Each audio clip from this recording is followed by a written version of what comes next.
ಸರ್ವಶಕ್ತನು, ಪರಾಕ್ರಮಿಶಾಲಿಯು, ಉನ್ನತೋನ್ನತನೂ ಆಗಿರುವಂತ ನಮ್ಮ ರಕ್ಷಕನಾದಂತ ಯೇಸು ಕ್ರಿಸ್ತನ ಮಧುರ ನಾಮದಲ್ಲಿ ಕೊಂಡಾಟಗಳನ್ನ ಸಲ್ಲಿಸುತ್ತಾ, ಬೆಳಗಿನ ಜಾವದಲ್ಲಿ ಎಚ್ಚರವಾಗಿದ್ದು ಪ್ರಾರ್ಥಿಸಿ ಕಾರ್ಯಕ್ರಮಕ್ಕೆ ಅಸರಸರಾಗಿ ಕೂಡಿ ಬಂದಿರುವಂತ ದೇವ ಮಂದಿಗೆ ನಮ್ಮ ರಕ್ಷಕನಾದಂತ ಯೇಸು ಕ್ರಿಸ್ತನ ಮಧುರ ನಾಮದಲ್ಲಿ ಹೃತ್ಪೂರ್ವಕವಾದ ಸ್ವಾಗತವನ್ನ ಕೋರುವಂತನಾಗಿದ್ದೇನೆ. ಈ ಬೆಳಗಿನ ಶುಭಾಶಯಗಳನ್ನ ಕೋರುತ್ತೇನೆ. ದೇವರು ನಮ್ಮನ್ನು ಆಶೀರ್ವಾದ ಮಾಡಲಿ. ಈ ದಿನ ವೇದ ಪಾರಾಯಣಕ್ಕಾಗಿ ನಾನು ಆರಿಸಿಕೊಂಡಂತಹ ಭಾಗ ಆದಿಕಾಂಡ 35ನೇ ಅಧ್ಯಾಯ 1ರಿಂದ 6 ವಚನಗಳ ತನಕ. ಆದಿಕಾಂಡ 35ನೇ ಅಧ್ಯಾಯ 1ರಿಂದ 6 ವಚನಗಳ ತನಕ. ದೇವರು ಯಾಕೋಬನಿಗೆ, ನೀನು ಈ ಸ್ಥಳವನ್ನು ಬಿಟ್ಟು ಘಟ್ಟ ಹತ್ತಿ ಬೇತೇಲಿಗೆ ಹೋಗಿ ಅಲ್ಲಿ ವಾಸ ಮಾಡು. ನೀನು ನಿನ್ನ ಅಣ್ಣನಾದ ಏಸಾವನ ಬಳಿಯಿಂದ ಓಡಿ ಹೋದ ಕಾಲದಲ್ಲಿ ದೇವರು ಅಲ್ಲಿ ನಿನಗೆ ದರ್ಶನ ಕೊಟ್ಟನಲ್ಲ, ಆತನಿಗಾಗಿ ಯಜ್ಞವೇದಿಯನ್ನು ಕಟ್ಟಿಸು ಎಂದು ಹೇಳಿದನು. ಆಗ ಯಾಕೋಬನು ತನ್ನ ಮನೆಯವರಿಗೂ ತನ್ನ ಸಂಗಡ ಇದ್ದವರೆಲ್ಲರಿಗೂ, ನಿಮ್ಮಲ್ಲಿರುವ ಅನ್ಯ ದೇವರುಗಳನ್ನು ತಳ್ಳಿಬಿಟ್ಟು ನಿಮ್ಮನ್ನು ಶುದ್ಧೀಕರಿಸಿಕೊಂಡು ಮಡಿ ವಸ್ತ್ರಗಳನ್ನು ಹಾಕಿಕೊಳ್ಳಿರಿ. ನಾವು ಬೇತೇಲಿಗೆ ಹೊರಟು ಹೋಗೋಣ. ಕಷ್ಟ ಕಾಲದಲ್ಲಿ ನನ್ನ ವಿಜ್ಞಾಪನೆಯನ್ನು ಲಾಲಿಸಿ ನಾನು ಹೋದ ಮಾರ್ಗದಲ್ಲೆಲ್ಲ ನನ್ನ ಸಂಗಡ ಇದ್ದ ದೇವರಿಗೆ ಅಲ್ಲಿ ಯಜ್ಞವೇದಿಯನ್ನು ಕಟ್ಟಿಸುತ್ತೇನೆ ಎಂದು ಹೇಳಿದನು.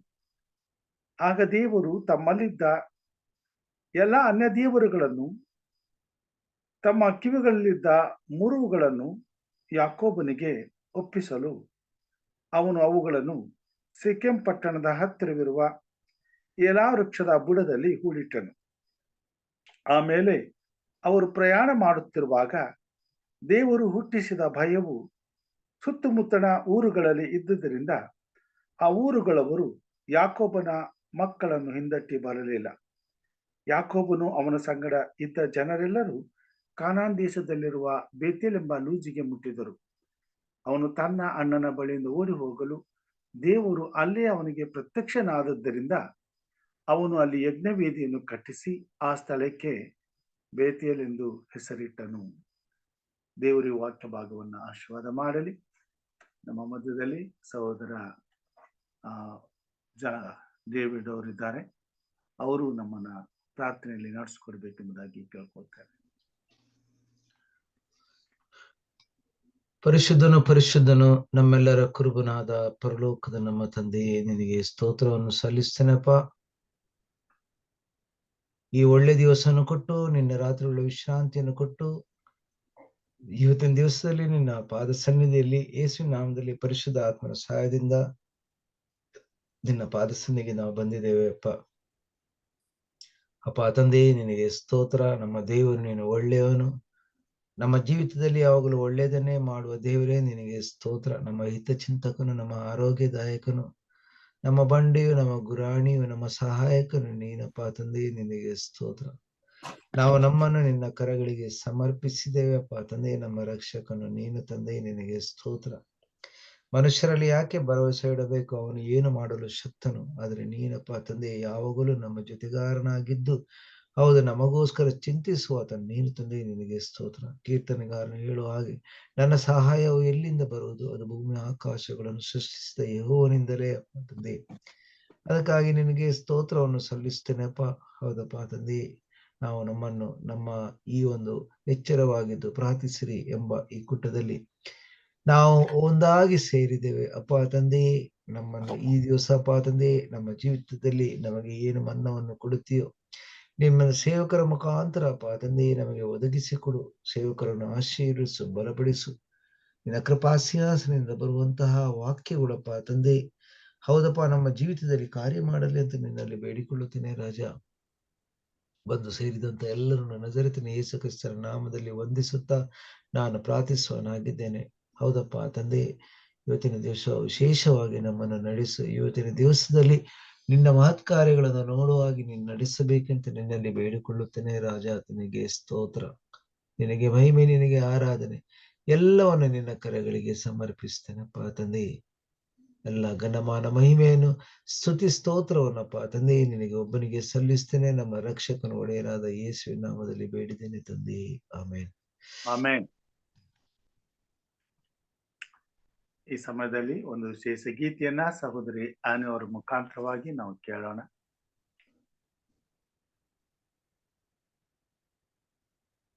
Thank you uncle. ಈ ಒಂದು ಅವಕಾಶ ಮಾಡಿಕೊಟ್ಟಿದ್ದಕ್ಕಾಗಿ ದೇವ್ರ ನಾಮಕ್ಕೆ ಸ್ತೋತ್ರ. ನಿಮ್ಗೂ ಸಹ ವಂದನೆಗಳು. ಕೂಡಿ ಬಂದಿರಂತೆಲ್ಲರಿಗೂ ಈ ಒಂದು ಮುಂಜಾನೆ ಕೃತಜ್ಞತೆಗಳು. ನಿನ್ನ ಸಾನ್ನಿಧ್ಯಕ್ಕೆ ನನ್ನನ್ನು ಸೇರಿಸು, ನನ್ನ ಬಯಕೆಯ ದೇವರೇ ತೀರಿಸು. ಅರಮ್ಯವಾದ ಸ್ಥಳವೇ ನನ್ನ ಸೌಭಾಗ್ಯವು, ನನ್ನ ಬಯಕೆಯು ಹಂಬಲಿಸುತ್ತ ಕುಂದಿತು ನನ್ನ ಆತ್ಮವು. ಬಲಿಗೆ ಬಾರಲು ಕೃಪೆಯ ತೋರಿಸು, ಜನದಿಂದಲೇ ತೃಪ್ತಿ ಪಡಿಸು, ನಿನ್ನ ದರ್ಶನದಿಂದಲೇ ತೃಪ್ತಿ ಪಡಿಸು. ನಿನ್ನ ಸಾನ್ನಿಧ್ಯಕ್ಕೆ ನನ್ನನ್ನು ಸೇರಿಸು, ನೀನು ಕಾಣದಿರಲು ಕಳೆಗೊಂಡುವೆನು. ಬಳಿಕ ನನ್ನಲ್ಲಿ ಬೆಳಗ ಮಾಡಿಸು, ನಿನ್ನ ಬಿಟ್ಟರೆ ಬಾಡಿ ಹೋಗುವೆನು.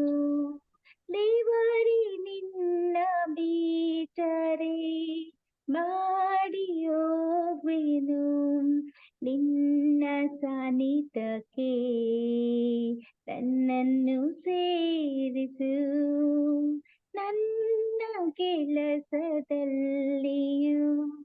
ನಿನ್ನನ್ನು ಮರೆಯದೆ, ಸಮಯದಲ್ಲಿಯೂ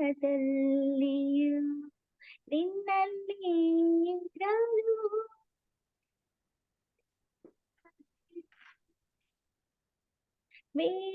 ಬೇಡುತ್ತಿರುವೆನು. ಒಂದೇ ಆಸೆಯೊಂದಿಗೂ ಬೇಡುತ್ತಿರುವೆನು, ನಿನ್ನ ಸಾನ್ನಿಧ್ಯಕ್ಕೆ ನನ್ನನ್ನು ಸೇರಿಸು. ನನ್ನ ಬಯಕೆಯ ದೇವರೇ ತೀರಿಸು, ನನ್ನ ಯೇಸುವ ರೂಪವು ನನ್ನಲ್ಲಿ ತೋರಲು, ನಿನ್ನ ಮುಖ ಪ್ರಕಾಶವು ನನ್ನಲ್ಲಿ ಕಾಣಲು. ನಿನ್ನ ಸಮೀಪಕ್ಕೆ ನಾನು ದೇವರೇ ಸೇರಿಸು, ನಿನ್ನ ಸಮೀಪಕ್ಕೆ ನಾನು ದೇವರೇ ಸೇರಿಸು. ನಿನ್ನ ಸಾನ್ನಿಧ್ಯಕ್ಕೆ ನನ್ನನ್ನು ಸೇರಿಸು, ನನ್ನ ಬಯಕೆಯ ದೇವರೇ ತೀರಿಸು. ಅರಮ್ಯವಾದ ಸ್ಥಳವೇ ನನ್ನ ಸೌಭಾಗ್ಯವು, ನನ್ನ ಬಯಕೆಯು, ನನ್ನ ಬಯಕೆಯು. ಆಮೆನ್. Praise God. ಉತ್ತಮವಾದಂತ ಹಾಡಿಗಾಗಿ ಸಹೋದರಿ ಆನೆಯವರಿಗೆ ನಾನು ವಂದನೆಗಳನ್ನ ಸಲ್ಲಿಸ್ತೇನೆ. ದೇವರು ನಮ್ಮನ್ನ ಆಶೀರ್ವಾದ ಮಾಡಲಿ. ಬೆಳಗಿನ ಜಾವದಲ್ಲಿ ಕರ್ತನ ಸನ್ನಿಧಾನಕ್ಕೆ ಕೂಡಿ ಬಂದಿರುವ ಹಾಗೆ ದೇವರ ಮಂದಿಗೆ ಮತ್ತೊಮ್ಮೆ ಹೃತ್ಪೂರ್ವಕವಾದಂತಹ ಸ್ವಾಗತವನ್ನ ಕೋರುತ್ತಾ, ನಮ್ಮ ರಕ್ಷಕನು ನಮ್ಮ ಒಡೆಯನು ಆಗಿರುವಂತಹ ಯೇಸು ಕ್ರಿಸ್ತನ ಪಾದದ ಬಳಿಯಲ್ಲಿ ಆತನ ಮಧುರವಾದ ವಾಕ್ಯವನ್ನ ಕೇಳುವ ಹಾಗೆ ನೋಡುವ ಹಾಗೆ ಕರ್ತನು ನಮಗೆ ಒದಗಿಸಿಕೊಟ್ಟಂತ ಈ ಅವಕಾಶವನ್ನ ಆತನ ಕೃಪಾ ಸನ್ನಿಧಾನದಲ್ಲಿ ಆತನ ಕೃಪೆಯನ್ನ ಹೊಂದಿದವರಾಗಿ ದೇವರ ವಾಕ್ಯದ ಬಳಿಗೆ ನಾವು ಹೋಗೋಣ. ಆದಿಕಾಂಡದಲ್ಲಿ 35ನೇ ಅಧ್ಯಾಯದಲ್ಲಿ ದೇವರು ಯಾಕೋಬನ ಕುರಿತಾಗಿ ನಮಗೆ ತಿಳಿಸುವಂತವನಾಗಿದ್ದಾನೆ. ಯಾಕೋಬನು ಇಸಾಕನ ಮಗನಾಗಿದ್ದಾನೆ. ಇಸಾಕನು ಅಬ್ರಹಾಮನ ಮಗನಾಗಿದ್ದಾನೆ. ಪರಲೋಕದ ದೇವರು ಅಬ್ರಹಾಮನನ್ನು ತನ್ನ ಸ್ವಂತ ಜನರಿಂದ ಪ್ರತ್ಯೇಕಿಸಿ ಆತನನ್ನ ಆತನ ಕುಟುಂಬವನ್ನ ತನಗೆ ಇಷ್ಟ ಬಂದ ಹಾಗೆ ಆತನನ್ನ ಕರೆಕೊಂಡು ಬಂದು ತನ್ನ ಒಂದು ದೊಡ್ಡ ಜನಾಂಗವನ್ನಾಗಿ ರೂಪಿಸಿಕೊಳ್ಳಲು ಮನಸ್ಸು ಮಾಡಿ ಅಬ್ರಹಾಮನ ಮುಖಾಂತರವಾಗಿ ತನ್ನ ಕಾರ್ಯ ಮಾಡುವಂತವನಾಗಿದ್ದಾನೆ. ದೇವರ ಕಾರ್ಯದಲ್ಲಿ ಅಬ್ರಹಾಮನು ತನ್ನನ್ನು ಸೃಷ್ಟಿಸಿದಂತ ದೇವರಿಗೆ ವಿಧೇಯನಾಗಲು ಮನಸ್ಸು ಮಾಡಿ ದೇವರ ಮಾತುಗಳನ್ನು ಒಪ್ಪಿಕೊಂಡು ಆತನು ತನ್ನ ಸ್ವಂತದವರನ್ನ ಸ್ವಂತ ಊರನ್ನ ಬಿಟ್ಟು ಹೊರಟು ಬರ್ತಾನೆ. ಅಲ್ಲಿಂದ ದೇವರು ಅಬ್ರಹಾಮನ ಪ್ರಯಾಣವನ್ನ ಆಶೀರ್ವದಿಸುತ್ತಾನೆ. ಆತನಿಗೆ ವಾಗ್ದಾನಗಳನ್ನ ಮಾಡ್ತಾನೆ. ಅದೇ ವಾಗ್ದಾನಗಳನ್ನ ಅಬ್ರಹಾಮನ ಮಗನಾದಂತ ಇಸಾಕನಿಗೂ ಕೂಡ ಕೊಡುವಂತನಾಗಿದ್ದಾನೆ ಮತ್ತು ಇಸಾಕನ ಮಗನಾದಂತ ಯಾಕೋಬನಿಗೂ ಕೂಡ ಮಾಡುವಂತನಾಗಿದ್ದಾನೆ. ಕರ್ತನು ಯಾವಾಗಲೂ ತಾನು ಅವರ ಜೊತೆಯಲ್ಲಿ ಇದ್ದೇನೆಂಬುದಾಗಿ ಅವ್ರ ಸಂಗಡ ಮಾತಾಡುತ್ತಾ ದರ್ಶನಗಳನ್ನ ನೀಡುತ್ತಾ ಅವ್ರನ್ನ ಎಚ್ಚರಪಡಿಸುತ್ತಾ ಅವರನ್ನು ಆಧರಿಸುತ್ತಾ ಪರಾಮರಿಸುತ್ತಾ ನಡೆಸುತ್ತಾ ಬರುವ ಅನುಭವವನ್ನ ಅವರು ಪಡೆದವರಾಗಿ ದೇವರ ಚಿತ್ತಕ್ಕೆ ವಿಧೇಯರಾಗುತ್ತಾ ಮುಂದೆ ಸಾಗುವಂತವರಾಗಿದ್ದಾರೆ. ಇಲ್ಲಿ ತನ್ನ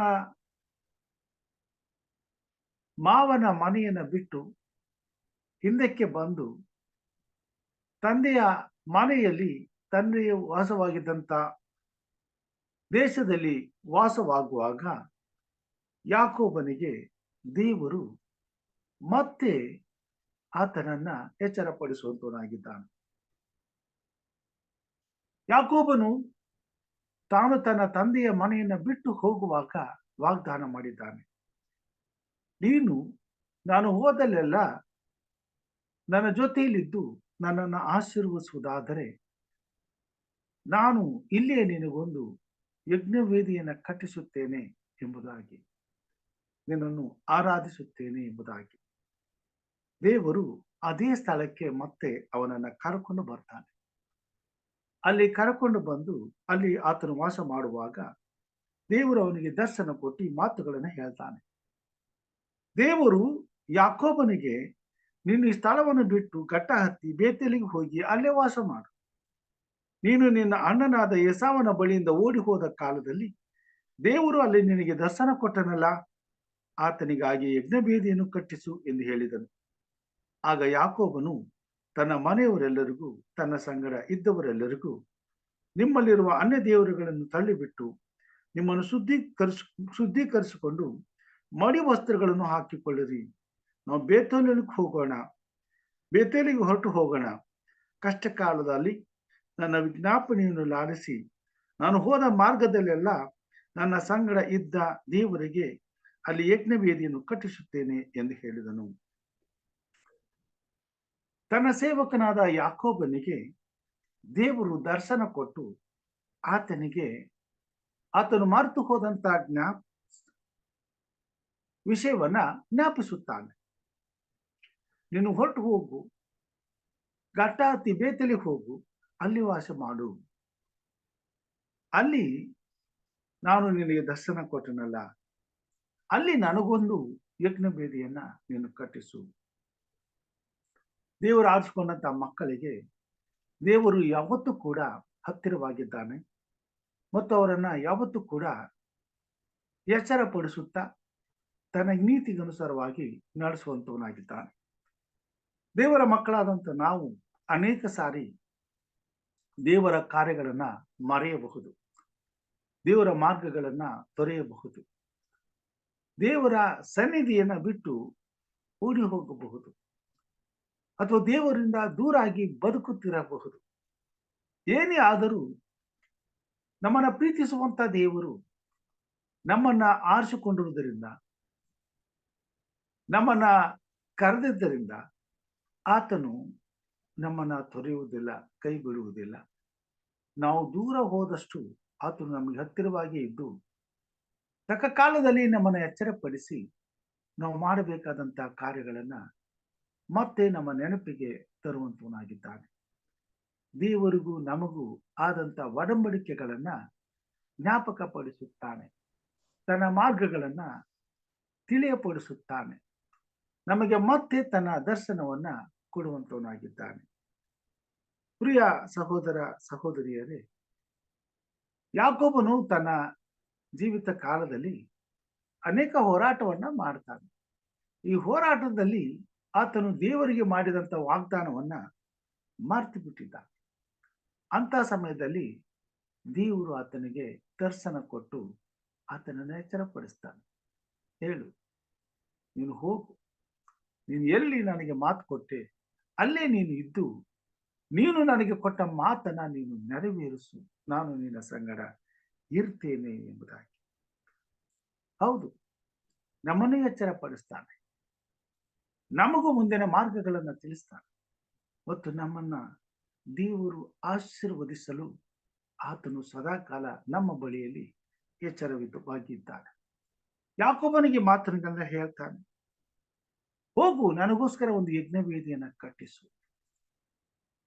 ಯಜ್ಞವೇದಿಯು ದೇವರನ್ನ ಆರಾಧನೆ ಮಾಡುವುದಕ್ಕಾಗಿ ದೇವರು ಒದಗಿಸಿಕೊಟ್ಟಂತ ಒಂದು ಮಾರ್ಗ. ದೇವರ ಆರಾಧನೆಯನ್ನ, ದೇವರನ್ನ ಪ್ರೀತಿಸುವಂತ ದೇವರ ಮಕ್ಕಳು ಕಷ್ಟಕಾಲದಲ್ಲಿ ಕೈ ಹಿಡಿದು ನಡೆದಂತ ದೇವರನ್ನ ಆರಾಧಿಸಲು ಆರಾಧನೆ ಮಾಡಬೇಕಾಗಿದೆ. ಯಾಕೋಬನು ಆತನ ಮಕ್ಕಳು ತವರಿಗೆ ಬಂದ ಮೇಲೆ ಅನೇಕ ಸಾರಿ ಈ ವಿಷಯಗಳನ್ನ ಮರೆತಿದ್ರು. ಆಗ ತಾನೇ ಯಾಕೋಬನನ್ನ ದೇವರು ಎಚ್ಚರಪಡಿಸ್ತಾನೆ. ಯಾಕಂತಂದ್ರೆ ಯಾಕೋಬನ ಮೇಲೆ ದೇವರಿಗೆ ಪ್ರೀತಿ ಇತ್ತು. ಆತನ ಮೇಲೆ ಮಾತ್ರವಲ್ಲ, ಆತನ ಕುಟುಂಬದ ಮೇಲೆ ದೇವರಿಗೆ ಪ್ರೀತಿ ಇತ್ತು. ಯಾಕಂತಂದ್ರೆ ಆತನ ಕುಟುಂಬದಿಂದ ತಾನೇ 12 ಕುಲಗಳು ಈ ಭೂಮಿ ಮೇಲೆ ಉಂಟಾಗಬೇಕಾಗಿತ್ತು. ಆ 12 ಕುಲಗಳಲ್ಲಿ ಯಹೂದ ಕುಲದಲ್ಲಿ ಯೇಸು ಕ್ರಿಸ್ತನು ಈ ಲೋಕಕ್ಕೆ ಜನಿಸಿ ಬರುವುದು ಅವಶ್ಯವಾಗಿತ್ತು. ಲೋಕ ರಕ್ಷಕನು ಈ ಲೋಕಕ್ಕೆ ಬಂದು ಭೂಮಿ ಮೇಲೆ ಜೀವಿಸುತ್ತಿರುವ ಸಕಲ ಕುಲ, ಭಾಷೆ, ಪ್ರಜೆ, ಜನಾಂಗಗಳಿಗೆ ತಂದೆಯಾದ ದೇವರ ಮಹಿಮೆಯನ್ನ ಪ್ರಚುರಪಡಿಸುತ್ತಾ ತನ್ನ ನಾಮದ ಘನತೆಯನ್ನು ಸಿದ್ಧಿಗೆ ತಂದು ಲೋಕದ ಕಟ್ಟ ಕಡೆಯವರೆಗೂ ಆತನ ಶಿಲುಬೆಯ ಮೇಲಿನ ಮರಣದ ಮತ್ತು ಪುನರುತ್ಥಾನದ ರಾಜ್ಯದ ಸತ್ಯದ ಸುವಾರ್ತೆಯು ಲೋಕದ ಕಟ್ಟ ಕಡೆಗೆ ಸಾರಲ್ಪಡಬೇಕಾಗಿತ್ತು. ದೇವರು ಯಾಕೋಬನನ್ನ ಎಚ್ಚರಪಡಿಸ್ತಾನೆ, ಹೋಗು, ಯಜ್ಞವೇದಿಯನ್ನ ಕಟ್ಟಿಸು. ದೇವರು ಅಬ್ರಾಮನನ್ನ ಈ ಲೋಕದ ಜನರಿಂದ ಪ್ರತ್ಯೇಕಿಸಿಕೊಂಡನು. ಈ ಕೊನೆ ಕಾಲದಲ್ಲಿ ಜೀವಿಸುತ್ತಿರುವ ದೇವರ ಮಕ್ಕಳಾದ ನಾವು ಅಬ್ರಾಮನ ಸಂತತಿಗೆ ಆತ್ಮೀಯವಾಗಿ ಸೇರಿದವರಾಗಿದೆ. ಅಂದು ದೈಹಿಕವಾದಂತ ಇಸ್ರಾಯೇಲರು ಜೀವಿಸಿದರು. ಇಂದು ಆತ್ಮಿಕವಾದ ಇಸ್ರಾಯೇಲರಾಗಿ ನಾವು ಬದುಕುತ್ತಿದ್ದೇವೆ. ಅಂದು ಅವರು ದೈಹಿಕವಾದ ರೀತಿಯಲ್ಲಿ ದೇವರ ಆಜ್ಞೆಗಳನ್ನ ಕೈಕೊಂಡು ಜೀವಿಸುತ್ತಿದ್ದರು. ಇವತ್ತು ಆತ್ಮಿಕವಾದ ರೀತಿಯಲ್ಲಿ ದೇವರ ಆಜ್ಞೆಗಳನ್ನ ಕೈಕೊಂಡು ಜೀವಿಸುವಂತ ಮಕ್ಕಳು ನಾವಾಗಿದ್ದೇವೆ. ಅನೇಕ ಸಾರಿ ದೇವರ ಚಿತ್ತವನ್ನ, ದೇವರ ಆಲೋಚನೆಗಳನ್ನ, ದೇವರ ಯೋಜನೆಗಳನ್ನ ಈ ಭೂಮಿ ಮೇಲಿರ್ತಕ್ಕಂಥ ಗೊಂದಲಗಳ ನಿಮಿತ್ತ, ಈ ಲೋಕದಲ್ಲಿ ಬರುವಂತ ಸಂಕಟಗಳು, ಶೋಧನೆಗಳು, ಸಮಸ್ಯೆಗಳು, ಚಿಂತೆ, ದುಃಖ, ನೋವುಗಳ ನಿಮಿತ್ತ ನಾವು ಮರೆಯುವಂತವರಾಗಿರ್ತೇವೆ.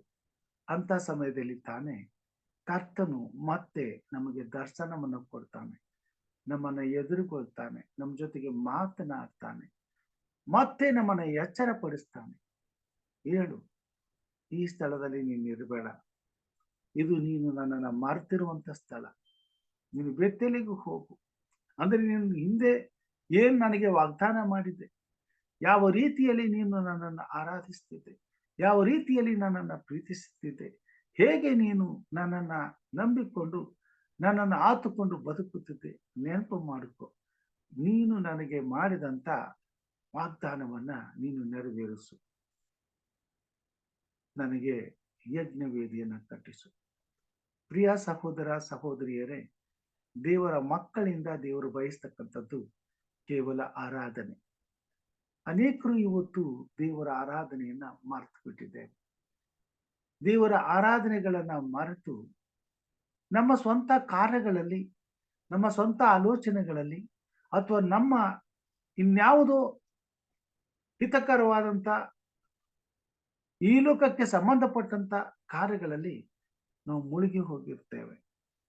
ದೇವರಿಗೆ ಸಲ್ಲಬೇಕಾದದ್ದನ್ನು, ದೇವರಿಗೆ ಸಲ್ಲಿಸಿ ಘನಪಡಿಸಬೇಕಾದದ್ದನ್ನು ನಾವು ಮರೆತು ಹೋಗುವುದರಿಂದ ನಾವು ದೇವರಿಂದ ದೂರ ಹೋಗುವಂತಹ ಸಾಧ್ಯತೆಗಳುಂಟು. ಹಾಗಾದಾಗ ತಾನು ಪ್ರೀತಿಸುವಂತ ತನ್ನ ಜನರನ್ನ ದೇವರು ಸದಾ ಕಾಲವು ಎಚ್ಚರಿಸುವಂತವನಾಗಿದ್ದಾನೆ. ಈ ಭೂಮಿ ಮೇಲೆ ನಾವು ಸಹ ಈ ಕೊನೆ ಕಾಲದಲ್ಲಿ ದೇವರ ಸನ್ನಿಧಾನದಲ್ಲಿ ಬಂದು ದೇವರಿಗೆ ಹತ್ತಿರವಾಗಿ ಜೀವಿಸಬೇಕಾಗಿದೆ. ಅನೇಕ ಸಾರಿ ದೇವರನ್ನ ನಾವು ಮರೆತು ಹೋದಾಗ ದೇವರು ನಮ್ಮನ್ನು ಎಚ್ಚರಿಸ್ತಾರೆ. ತನ್ನ ವಾಕ್ಯಗಳ ಮುಖಾಂತರವಾಗಿ, ಬೋಧಕರ ಮುಖಾಂತರವಾಗಿ, ಇಂಥ ಕಾರ್ಯಕ್ರಮಗಳ ಮುಖಾಂತರವಾಗಿ ದೇವರು ನಮ್ಮ ಕಿವಿಗೆ ತನ್ನ ಮಾತುಗಳನ್ನು ಬೀಳುವಂತೆ ಮಾಡ್ತಾನೆ. ನೀವು ಯಜ್ಞವೇದಿಯನ್ನ ಕಟ್ಟಬೇಕಾದಂತ ಸಮಯ, ನನ್ನನ್ನ ಆರಾಧನೆ ಮಾಡಬೇಕಾದಂತ ಸಮಯ. ಯಜ್ಞವೇದಿಯು ದೇವರ ಆರಾಧನೆ, ಯಜ್ಞವೇದಿಯು ದೇವರಿಗೆ ನಾವು ಸಲ್ಲಿಸುವಂತ ಪ್ರಾರ್ಥನೆ ವಿಜ್ಞಾಪನೆಗಳ ಬಲಿಪೀಠವಾಗಿದೆ. ದೇವರ ಆರಾಧನೆಯಲ್ಲಿ ಈ ಭೂಮಿ ಮೇಲೆ ದೇವರ ನಿಕಟವಾದ ಸಂಬಂಧವನ್ನ ನಾವು ಹೊಂದಿರಬೇಕಾದ್ರೆ ದಿನನಿತ್ಯವೂ ನಮ್ಮ ಆರಾಧನೆ ಆತನಿಗೆ ಸಲ್ಲಬೇಕಾಗಿದೆ. ಪ್ರಾರ್ಥನೆ ವಿಜ್ಞಾಪನೆಗಳೆಂಬ ಯಜ್ಞ ಧೂಪವನ್ನ ದಿನಾಲು ದೇವರಿಗೆ ನಾವು ಅರ್ಪಿಸಬೇಕಾಗಿದೆ. ದಾವೀದನು ದಿನಕ್ಕೆ 7 ಸಾರಿ ಪ್ರಾರ್ಥಿಸುತ್ತಿದ್ದನು. ದಾನಿಯೇಲನು ದಿನಕ್ಕೆ 3 ಸಾರಿ ಪ್ರಾರ್ಥಿಸುತ್ತಿದ್ದನು. ಪೌಲನು ಎಡೆಬಿಡದೆ ಪ್ರಾರ್ಥನೆ ಮಾಡಿರಿ ಎಂಬುದಾಗಿ ಹೇಳಿದನು. ಯೇಸು ಸ್ವಾಮಿಯು ಎಚ್ಚರವಾಗಿದ್ದು ಪ್ರಾರ್ಥಿಸಿರಿ ಎಂಬುದಾಗಿ ಹೇಳಿದನು. ಯಜ್ಞವೇದಿಯು ಪ್ರಾರ್ಥನಾ ಜೀವಿತವನ್ನ ನಮಗೆ ನೆನಪಿಸುವಂತದ್ದಾಗಿದೆ. ಯಾರು ಪ್ರಾರ್ಥನಾ ಜೀವಿತವನ್ನ ಮರೆತು ಬಿಡ್ತಾರೆ, ಅವರು ದೇವರ ಆರಾಧನೆಯನ್ನ ಮರೆತು ಬಿಡ್ತಾರೆ. ಯಾರು ದೇವರ ಆರಾಧನೆಯನ್ನ ಮರೆತು ಬಿಡ್ತಾರೆ, ಅವರು ದೇವರ ಸಂಬಂಧವನ್ನ ಕಳೆದುಕೊಳ್ತಾರೆ. ಯಾರು ದೇವರ ಸಂಬಂಧವನ್ನ ಕಳೆದುಕೊಳ್ತಾರೆ, ಅವರು ದೇವರಿಂದ ದೂರವಾಗಿ ಬಿಡ್ತಾರೆ. ಮತ್ತು ಯಾರು ದೇವರಿಂದ ಈ ರೀತಿಯಾಗಿ ದೂರ ಹೋಗ್ತಾರೆ, ಅವರು ಸೈತಾನನಿಗೆ ಹರಕೆಯ ಗುರಿಯಾಗ್ತಾರೆ. ಸುಲಭವಾಗಿ ಅವರ ಆತ್ಮಗಳು ನಾಶವಾಗುವುದಕ್ಕೆ ಸೈತಾನನಿಗೆ ಒಪ್ಪಿಸಿಬಿಡ್ತಾರೆ. ಪ್ರಿಯ ಸಹೋದರ ಸಹೋದರಿಯರೇ, ಈ ಭೂಮಿ ಮೇಲೆ ಬದುಕುತ್ತಿರುವ ನಮಗೆ ದೇವರನ್ನ ಆರಿಸಿಕೊಂಡು ಆತನನ್ನು ಪ್ರೀತಿಸಲು ನಮ್ಮ ಹೃದಯವನ್ನು ಒಪ್ಪಿಸಿಕೊಟ್ಟುವಂತ ದೇವರ ಮಕ್ಕಳಿಗೆ ಕರ್ತನು ಸದಾ ಕಾಲವೂ ಹತ್ತಿರವಾಗಿದ್ದು ನಮ್ಮನ್ನು ಯಾವಾಗಲೂ ಎಚ್ಚರಪಡಿಸುತ್ತಾ ಬರುವಂತವನಾಗಿದ್ದಾನೆ. ಆತನ ಎಚ್ಚರಿಕೆಯ ಮಾತುಗಳನ್ನ ನಾವು ಗ್ರಹಿಸಿಕೊಳ್ಳಬೇಕಾಗಿದೆ, ಆಲಿಸಬೇಕಾಗಿದೆ, ಕೇಳಬೇಕಾಗಿದೆ. ನನ್ನ ಕುರಿಗಳು ನನ್ನ ಶಬ್ದಕ್ಕೆ ಕಿವಿಗೊಡುತ್ತವೆ ಎಂಬುದಾಗಿ ಕರ್ತನು ಹೇಳಿದ್ದಾನೆ. ನಾವು ದೇವರ ಮಕ್ಕಳಾಗಿದ್ದರೆ, ದೇವರ ಮಂದಿಯಲ್ಲಿ ನಾವು ಜೀವಿಸುತ್ತಿದ್ದರೆ, ದೇವರ ಮಾತುಗಳಿಗೆ ನಾವು ಬೆಲೆ ಕೊಡಬೇಕಾಗ್ತದೆ. ಆತನ ಮಾತುಗಳಿಗೆ ನಾವು ಕಿವಿ ಕೊಡಬೇಕಾಗ್ತದೆ. ದೇವರು ಹೇಳ್ತಾನೆ ಯಾಕೋಬನಿಗೆ, ನೀನು ಹೋಗು, ನನಗೋಸ್ಕರ ಯಜ್ಞವೇದಿಯನ್ನ ಕಟ್ಟಿಸು. ಈ ಕೊನೆ ಕಾಲದಲ್ಲಿ ನಾವು ಜೀವಿಸುತ್ತಿದ್ದೇವೆ. ನಾವು ಈ ಲೋಕದಲ್ಲಿ ದೇವರಿಗೆ ಮೆಚ್ಚುಗೆಯಾಗಿ ಬದುಕಬೇಕಾದರೆ ಅನುದಿನವೂ ನಮ್ಮ ಕುಟುಂಬದಲ್ಲಿ ಪ್ರಾರ್ಥನೆ ಎಂಬ ಬಲಿಪೀಠವನ್ನ ಕಟ್ಟಿ ಯೆಹೋವನ ಹಾಗೆ ನಾನು ನನ್ನ ಕುಟುಂಬವು ಯೆಹೋವನನ್ನೇ ಸೇವಿಸುವೆವು ಎಂಬುದಾಗಿ ಪ್ರತಿನಿತ್ಯವೂ ಬೆಳಗು ರಾತ್ರಿ ದೇವರಿಗೆ ಸಲ್ಲಿಸಬೇಕಾದಂತ ಪ್ರಾರ್ಥನೆ ವಿಜ್ಞಾಪನೆಗಳಿಂದ ದೇವರನ್ನ ಆರಾಧಿಸುವುದು ಅವಶ್ಯವಾಗಿದೆ. ಇಂದಿನ ದಿನಮಾನಗಳಲ್ಲಿ ಹೆಚ್ಚು ಒತ್ತಡಗಳಿರುವುದರಿಂದ, ಜೀವಿತವು ಒಂದು ದೊಡ್ಡ ಒತ್ತಡವಾದ ಕೆಲಸವಾಗಿರುವುದರಿಂದ, ಬದುಕುವುದಕ್ಕೆ ಮನುಷ್ಯನು ಬಹಳ ಪ್ರಯಾಸ ಪಡುತ್ತಿರುವುದರಿಂದ ಮಾನವನ ಜೀವಿತದಲ್ಲಿ ದೇವರಿಗೆ ಕೊಡಬೇಕಾದಂತ ಸ್ವಲ್ಪ ಸಮಯವನ್ನು ಕೊಡಲಿಕ್ಕಾಗದಂತ ದುಸ್ಥಿತಿ ಬಂದೊದಗಿದೆ. ವಿಪರೀತವಾದಂತ ಕೆಲಸ, ವಿಪರೀತವಾದಂತ ಆಲೋಚನೆ, ವಿಪರೀತವಾದಂತ ಒತ್ತಡ, ಇವುಗಳಲ್ಲಿ ದೇವರನ್ನ ಮರೆಯುವಂತ ಅನೇಕ ಸಂಗತಿಗಳು, ಅನೇಕ ವಿಧವಾದಂತ ಕಾರ್ಯಗಳು ದೇವರ ಮಕ್ಕಳ ಜೀವಿತದಲ್ಲಿ ಸುತ್ತಿಕೊಳ್ಳುವಂತದ್ದಾಗಿದೆ. ಈ ಸೈತಾನನ ಜೇಡರ ಬಲೆಯಿಂದ ತಪ್ಪಿಸಿಕೊಳ್ಳಬೇಕಾದರೆ ಪ್ರಿಯ ಸಹೋದರ ಸಹೋದರಿಯರೇ, ದೇವರು ನಮ್ಮನ್ನು ಎಚ್ಚರಿಸುವಾಗ ಆತನ ಮಾತಿಗೆ ನಾವು ಕಿವಿಗೊಡಬೇಕಾಗ್ತದೆ. ನಾವು ಕರ್ತನ ಬಳಿಗೆ ಬಂದು ಪ್ರಾರ್ಥನೆ ಎಂಬ ಯಜ್ಞ ವೇದಿಯನ್ನು ಕಟ್ಟಿ ಆತನಿಗೆ ಸಲ್ಲಿಸಬೇಕಾದಂತ ಯಜ್ಞವನ್ನ, ಆರಾಧನೆಯನ್ನ ಸಲ್ಲಿಸಬೇಕಾಗಿದೆ. ದೇವರ ಆರಾಧನೆ ನಮ್ಮ ಜೀವಿತದಲ್ಲಿ ಆತನ ಪ್ರಸನ್ನತೆಯನ್ನ ನಮಗೆ ಅನುಗ್ರಹಿಸುವಂತದ್ದಾಗಿದೆ. ಮುಂದೆ ನಾವು ನೋಡುವಾಗ ಯಾಕೋಬನಿಗೆ ದೇವರು ನನ್ನ ಬಲಿಪೀಠವನ್ನ ಕಟ್ಟಿಸು, ಯಜ್ಞವೇದಿಯನ್ನ ಕಟ್ಟಿಸು ಎಂಬುದಾಗಿ ಹೇಳ್ತಾನೆ. ಅವನು ಹೋಗಿ ತನ್ನ ಕುಟುಂಬವನ್ನ ಸಂಧಿಸಿ ತನ್ನ ಮನೆಯವರಿಗೆಲ್ಲ ಹೀಗೆ ಹೇಳ್ತಾನೆ. ಆಗ ಯಾಕೋಬನು ತನ್ನ ಮನೆಯವರಿಗೂ ತನ್ನ ಸಂಗಡ ಇದ್ದವರೆಲ್ಲರಿಗೂ, ನಿಮ್ಮಲ್ಲಿರುವ ಅನ್ಯ ದೇವರುಗಳನ್ನು ತಳ್ಳಿಬಿಟ್ಟು ನಿಮ್ಮನ್ನು ಶುದ್ಧೀಕರಿಸಿಕೊಂಡು ಮಡಿ ವಸ್ತ್ರಗಳನ್ನು ಹಾಕಿಕೊಳ್ಳಿರಿ. ಪ್ರಿಯ ಸಹೋದರ ಸಹೋದರಿಯರೇ, ದೇವರ ಮಕ್ಕಳೇ, ಪ್ರಿಯರೇ, ಯಾಕೋಬನು ತನ್ನ ಮನೆಗೆ ಹೋಗಿ ತನ್ನ ಮನೆಯವರೆಲ್ಲರನ್ನ ಪರಿಶೀಲಿಸ್ತಾನೆ. ಯಜ್ಞವೇದಿಯನ್ನು ಕಟ್ಟುವಾಗ, ದೇವರ ಸಮೀಪಕ್ಕೆ ಬರುವಾಗ ನಮ್ಮಲ್ಲಿರುವಂತ ಅಸಹ್ಯವಾದಂತ, ದೇವರಿಗೆ ವಿರುದ್ಧವಾದಂತ, ದೇವರಿಗೆ ಕೋಪವನ್ನೆಬ್ಬಿಸುವಂತ ಕಾರ್ಯಗಳನ್ನ ನಾವು ತೆಗೆದು ಹಾಕಬೇಕಾಗಿದೆ. ವಿಗ್ರಹ ಆರಾಧನೆಯು ದೇವರಿಗೆ ಅಸಹ್ಯವಾದದ್ದು. ಇವರು ತಾವು ವಾಸಿಸುವಂತ ಅನ್ಯ ದೇಶಗಳಲ್ಲಿ ಅನೇಕ ಅನ್ಯ ದೇವರುಗಳ ಮೂರ್ತಿಗಳನ್ನ ತಮ್ಮ ಬಳಿಯಲ್ಲಿ ಇನ್ನೂ ಆತನ ಕುಟುಂಬದಲ್ಲಿ ಇಟ್ಟುಕೊಂಡಿರ್ತಾರೆ. ಇದು ಯಾಕೋಬನ ಗಮನಕ್ಕೆ ಬಂದಿರುತ್ತದೆ. ಅನೇಕ ಸಾರಿ ಅದನ್ನು ತೆಗೆದು ಹಾಕುವಂತ ಆಲೋಚನೆ ಬಂದರೂ ಆತನಿಗೆ ಸಂಭವಿಸಿದಂತ ಎಲ್ಲ ಒತ್ತಡಗಳಿಂದ ಆತನು ಅದನ್ನು ಮರೆತಿರ್ತಾನೆ. ಈಗ ದೇವರು ಎಚ್ಚರಪಡಿಸುವಾಗ ಆತನು ಯಜ್ಞ ವೇದಿಯನ್ನ ಕಟ್ಟಿಸುವ ಮೊದಲು ತನ್ನ ಕುಟುಂಬದಲ್ಲಿರುವಂತ ಅಸಹ್ಯವಾದಂತ ಅಶುದ್ಧವಾದ ಎಲ್ಲ ಕಾರ್ಯಗಳನ್ನ ಆತನು ಮೊದಲು ತೆಗೆದು ಹಾಕುವುದಕ್ಕೆ ತನ್ನ ಮಕ್ಕಳಿಗೆ ಹೇಳ್ತಾನೆ. ಆತನ ಕುಟುಂಬದವರಿಗೆ ಹೋಗಿ ಹೇಳ್ತಾನೆ, ನಿಮ್ಮಲ್ಲಿರುವಂತ ಅನ್ಯ ದೇವರುಗಳನ್ನ ತೆಗೆದುಕೊಡ್ರಿ, ಅದನ್ನೆಲ್ಲ ತೆಗೆದು ಬಿಟ್ಟು ನಿಮ್ಮನ್ನ ಶುದ್ಧೀಕರಿಸಿಕೊಳ್ರಿ, ಮಡಿ ವಸ್ತ್ರಗಳನ್ನ ಹಾಕಿಕೊಳ್ಳ್ರಿ, ನಾವು ಬೇತಲಿಗೆ ಹೊರಟು ಹೋಗೋಣ. ಕಷ್ಟ ಕಾಲದಲ್ಲಿ ನನ್ನ ವಿಜ್ಞಾಪನೆಯನ್ನು ಲಾಲಿಸಿ ನಾನು ಹೋದ ಮಾರ್ಗದಲ್ಲೆಲ್ಲ ನನ್ನ ಸಂಗಡ ಇದ್ದ ದೇವರಿಗೆ ಅಲ್ಲೇ ಯಜ್ಞವೇದಿಯನ್ನು ಕಟ್ಟಿಸುತ್ತೇನೆ. ಪ್ರಿಯ ದೇವರ ಮಕ್ಕಳೇ, ಯಾಕೋಬನು ದೇವರ ಮಗನಾಗಿದ್ದನು. ಆತನ ಕುಟುಂಬವು ದೇವರಲ್ಲಿ ಭಯಭಕ್ತಿಯುಳ್ಳ ಕುಟುಂಬವಾಗಿತ್ತು. ಹೀಗಿದ್ದರೂ ಸಹ ಅನಿವಾರ್ಯದ ನಿಮಿತ್ತ ಇತರ ಲೋಕದ ಜನರ ಮಧ್ಯದಲ್ಲಿ ವಾಸಿಸುವಾಗ ತಮಗರಿವಿಲ್ಲದೆ ಈ ವಿಗ್ರಹಗಳನ್ನು ಅವರು ಬಳಿಯಲ್ಲಿ ಇಟ್ಟುಕೊಂಡಿರ್ತಾರೆ. ಈಗ ಯಾಕೋಬನು ಯಜಮಾನನು, ಮನೆಯ ಒಡೆಯನು, ತಂದೆಯು ಬಂದು ಈ ಮಾತನ್ನು ಕೇಳುವಾಗ ಅಲ್ಲಿರ್ತಕ್ಕಂಥ ಎಲ್ಲರೂ ಸಹ ತಮಗಿದ್ದಂತ ಎಲ್ಲವನ್ನ ತೆಗೆದು ಕೊಟ್ಟು ಬಿಡ್ತಾರೆ. ಆಗ ಅವರು ತಮ್ಮಲ್ಲಿದ್ದ ಎಲ್ಲ ಅನ್ಯ ದೇವರುಗಳನ್ನು, ತಮ್ಮ ಕಿವಿಗಳಲ್ಲಿದ್ದ ಮುರುವುಗಳನ್ನು ಯಾಕೋಬನಿಗೆ ಒಪ್ಪಿಸಲು ಅವನು ಅವುಗಳನ್ನು ಶೆಕೆಮ್ ಪಟ್ಟಣದ ಹತ್ತಿರವಿರುವ ಏಲಾ ವೃಕ್ಷದ ಬುಡದಲ್ಲಿ ಹೂಳಿಟ್ಟನು. ಒಂದೇ ಒಂದು ಮಾತಿಗೆ ಇಡೀ ಕುಟುಂಬವು ಒಪ್ಪಿಕೊಂಡು ತಮಗಿಷ್ಟವಾದ ತಾವು ಕೂಡಿಸಿಟ್ಟುಕೊಂಡಿದ್ದಂತ ಎಲ್ಲ ಬೆಳ್ಳಿ ಬಂಗಾರದ ವಿಗ್ರಹಗಳನ್ನು, ತಾವು ಆ ವಿಗ್ರಹಗಳಿರುವಂತ, ಆ ಚಿತ್ರಗಳಿರುವಂತ ಮುರುವುಗಳನ್ನು ಹಾಕಿಕೊಂಡಿದ್ದಂತ ಕಿವಿ, ಮೂಗು, ಕತ್ತಿನಲ್ಲಿದ್ದಂತ ಆಭರಣಗಳನ್ನು ತೆಗೆದು ಆತನಿಗೆ ಕೊಟ್ಟು ಬಿಡ್ತಾನೆ. ಆತನ ಅದನ್ನು ತೆಗೆದುಕೊಂಡು ಹೋಗಿ ಒಂದು ಬುಡದಲ್ಲಿ ಮಣ್ಣಲ್ಲಿ ಹೂತಿ ಬಿಡ್ತಾನೆ. ಪ್ರಿಯವಾದವರೇ, ಅನೇಕ ಸಾರಿ ಬಹಳ ಬೆಲೆಯುಳ್ಳದ್ದು ಎಂಬುದನ್ನ ನಾವು ಇಟ್ಟುಕೊಂಡಿರ್ತೀವಿ. ಆದರೆ ಅದು ದೇವರ ಚಿತ್ತಕ್ಕೆ ವಿರುದ್ಧವಾಗಿರ್ತದೆ, ದೇವರ ಬಳಿಯಲ್ಲಿ ಅಸಹ್ಯವಾಗಿ ಕಂಡು ಬರ್ತದೆ. ಅದನ್ನ ನಮ್ಮ ಹೃದಯದಿಂದ ತೆಗೆದು ಹಾಕಬೇಕಾಗ್ತದೆ. ಅದನ್ನೆಲ್ಲ ತೆಗೆದು ಹಾಕಿ ನಮ್ಮನ್ನ ಮಡಿ ಮಾಡ್ಕೊಳ್ಬೇಕಾಗ್ತದೆ.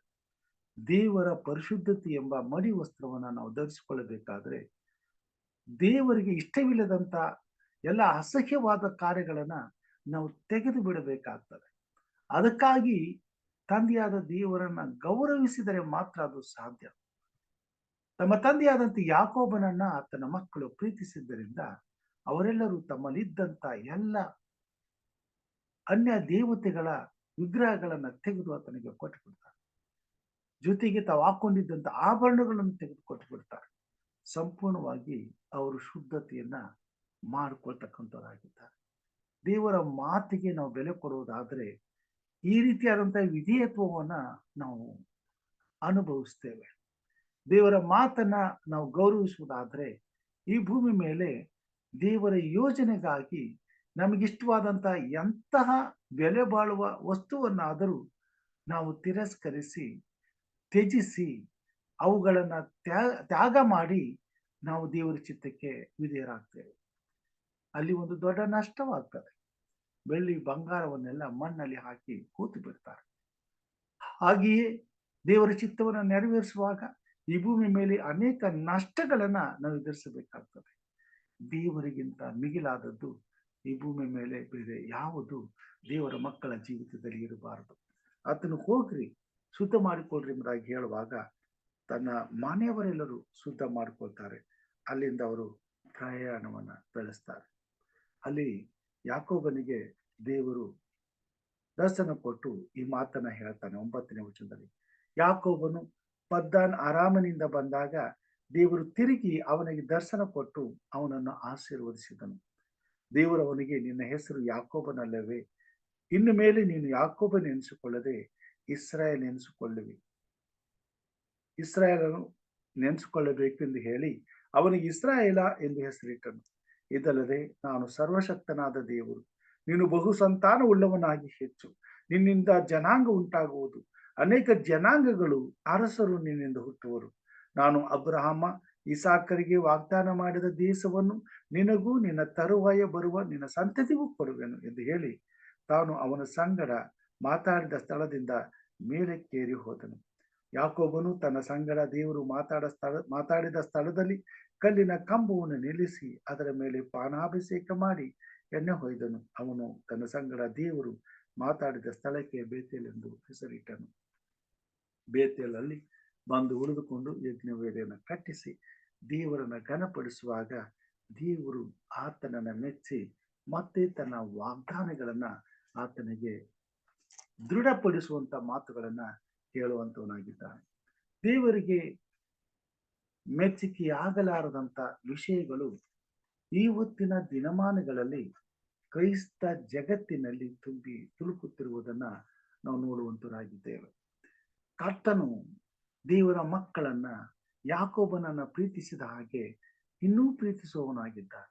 ಅದಕ್ಕಾಗಿಯೇ ದೇವರ ವಾಕ್ಯವು ಈ ಭೂಮಿ ಮೇಲೆ ಪದೇ ಪದೇ ದೇವರ ಮಕ್ಕಳನ್ನ ಎಚ್ಚರಪಡಿಸಲು ದೇವರು ಕಾರ್ಯ ಮಾಡುವಂತವನಾಗಿದ್ದಾನೆ ಮತ್ತು ನಮ್ಮನ್ನ ಮತ್ತೆ ತನ್ನ ಪ್ರೀತಿಯಲ್ಲಿ ನಮಗಿರುವಂತ ಈ ಎಲ್ಲಾ ದುಸ್ಥಿತಿಗಳಿಂದ ತಪ್ಪಿಸಿ ತನ್ನ ಪರಿಶುದ್ಧವಾದಂತ ಜೀವಿತವನ್ನು ಅನುಭವಿಸೋದಕ್ಕೋಸ್ಕರ ದೇವರು ನಮ್ಮನ್ನ ಕರೆಯುವಂತವನಾಗಿದ್ದಾನೆ ಮತ್ತು ನಮಗೆ ಎಚ್ಚರಿಕೆಯನ್ನ ಮಾಡುವಂತವನಾಗಿದ್ದಾನೆ. ಇಲ್ಲಿ ನಾವು ನೋಡ್ತೇವೆ ಎಫೆಸದವರ ಬರೆದ ಪತ್ರಿಕೆ 4ನೇ ಅಧ್ಯಾಯ 31ನೇ ವಚನದಲ್ಲಿ ಪೌಲನು ಹೀಗೆ ಬರೀತಾನೆ, ಎಲ್ಲ ದ್ವೇಷ, ಕೋಪ, ಕ್ರೋಧ, ಕಲಹ, ದೂಷಣೆ ಇವುಗಳನ್ನು ಸಕಲ ವಿಧವಾದ ದುಷ್ಟತನವನ್ನು ನಿಮ್ಮಿಂದ ದೂರ ಮಾಡಿರಿ. ಪ್ರಿಯ ಸಹೋದರ ಸಹೋದರಿಯರೇ, ಇವತ್ತು ನಾವು ವಿಗ್ರಹಾರಾಧನೆಯ ಬಲೆಯಲ್ಲಿ ಇಲ್ಲ. ನಿಶ್ಚಯವಾಗಿ ದೇವರನ್ನ ಪ್ರೀತಿಸುವಂತ ದೇವರ ಜನರು ವಿಗ್ರಹಾರಾಧನೆಗಳಿಂದ ದೂರ ಇದ್ದಾರೆ. ಆದರೆ ನಮ್ಮ ಗರಿವಿಲ್ಲದೆ ಈ ವಿಗ್ರಹಗಳು ನಮ್ಮ ಹೃದಯದಲ್ಲಿ ವಾಸ ಮಾಡುತ್ತವೆ. ಆ ವಿಗ್ರಹಗಳು ಯಾವುದು ಎಂಬುದಾಗಿ ಹೇಳುವಾಗ ಆತನು ಪೌಲನು ಇಲ್ಲಿ ನಮಗೆ ಹೇಳ್ತಾನೆ, ಎಲ್ಲಾ ದ್ವೇಷಕ್ಕೆ ಕಾರಣವಾದಂತಹ ಪ್ರತಿಯೊಂದು ವಿಷಯಗಳು ದೇವರು ವಿಗ್ರಹಾರಾಧನೆಗೆ ಸಮ ಎಂಬುದಾಗಿ ನಮಗೆ ತಿಳಿಸುವಂತನಾಗಿದ್ದಾರೆ.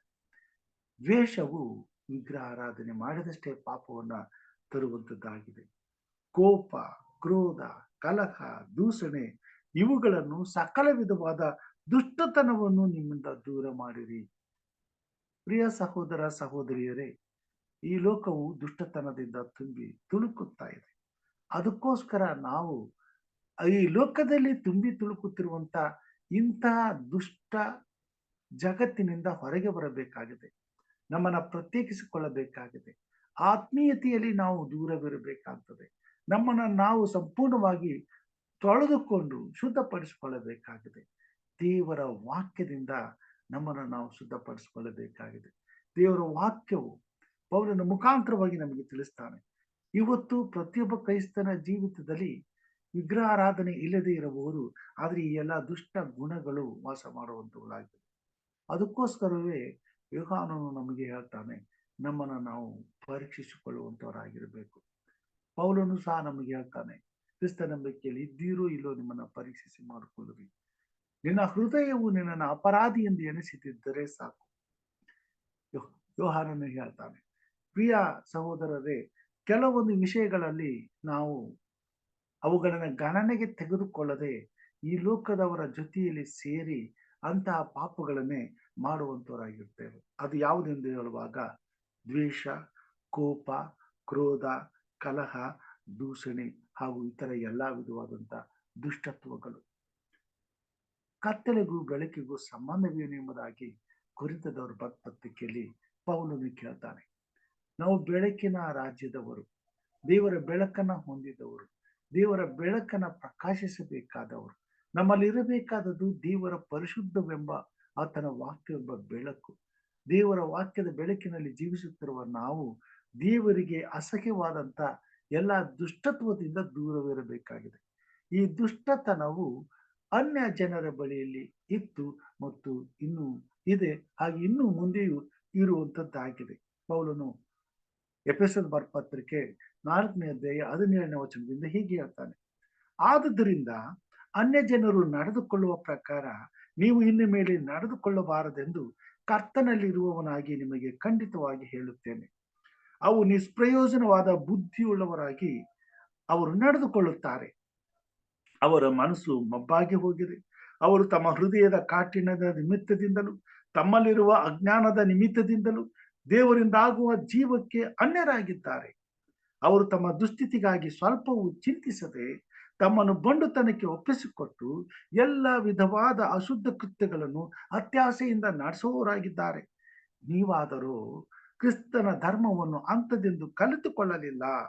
ಆತನನ್ನೇ ಕೇಳಿದ್ದೀರಲ್ಲ, ಆತನಲ್ಲಿಯೇ ಉಪದೇಶವನ್ನು ಹೊಂದಿದ್ದೀರಲ್ಲ.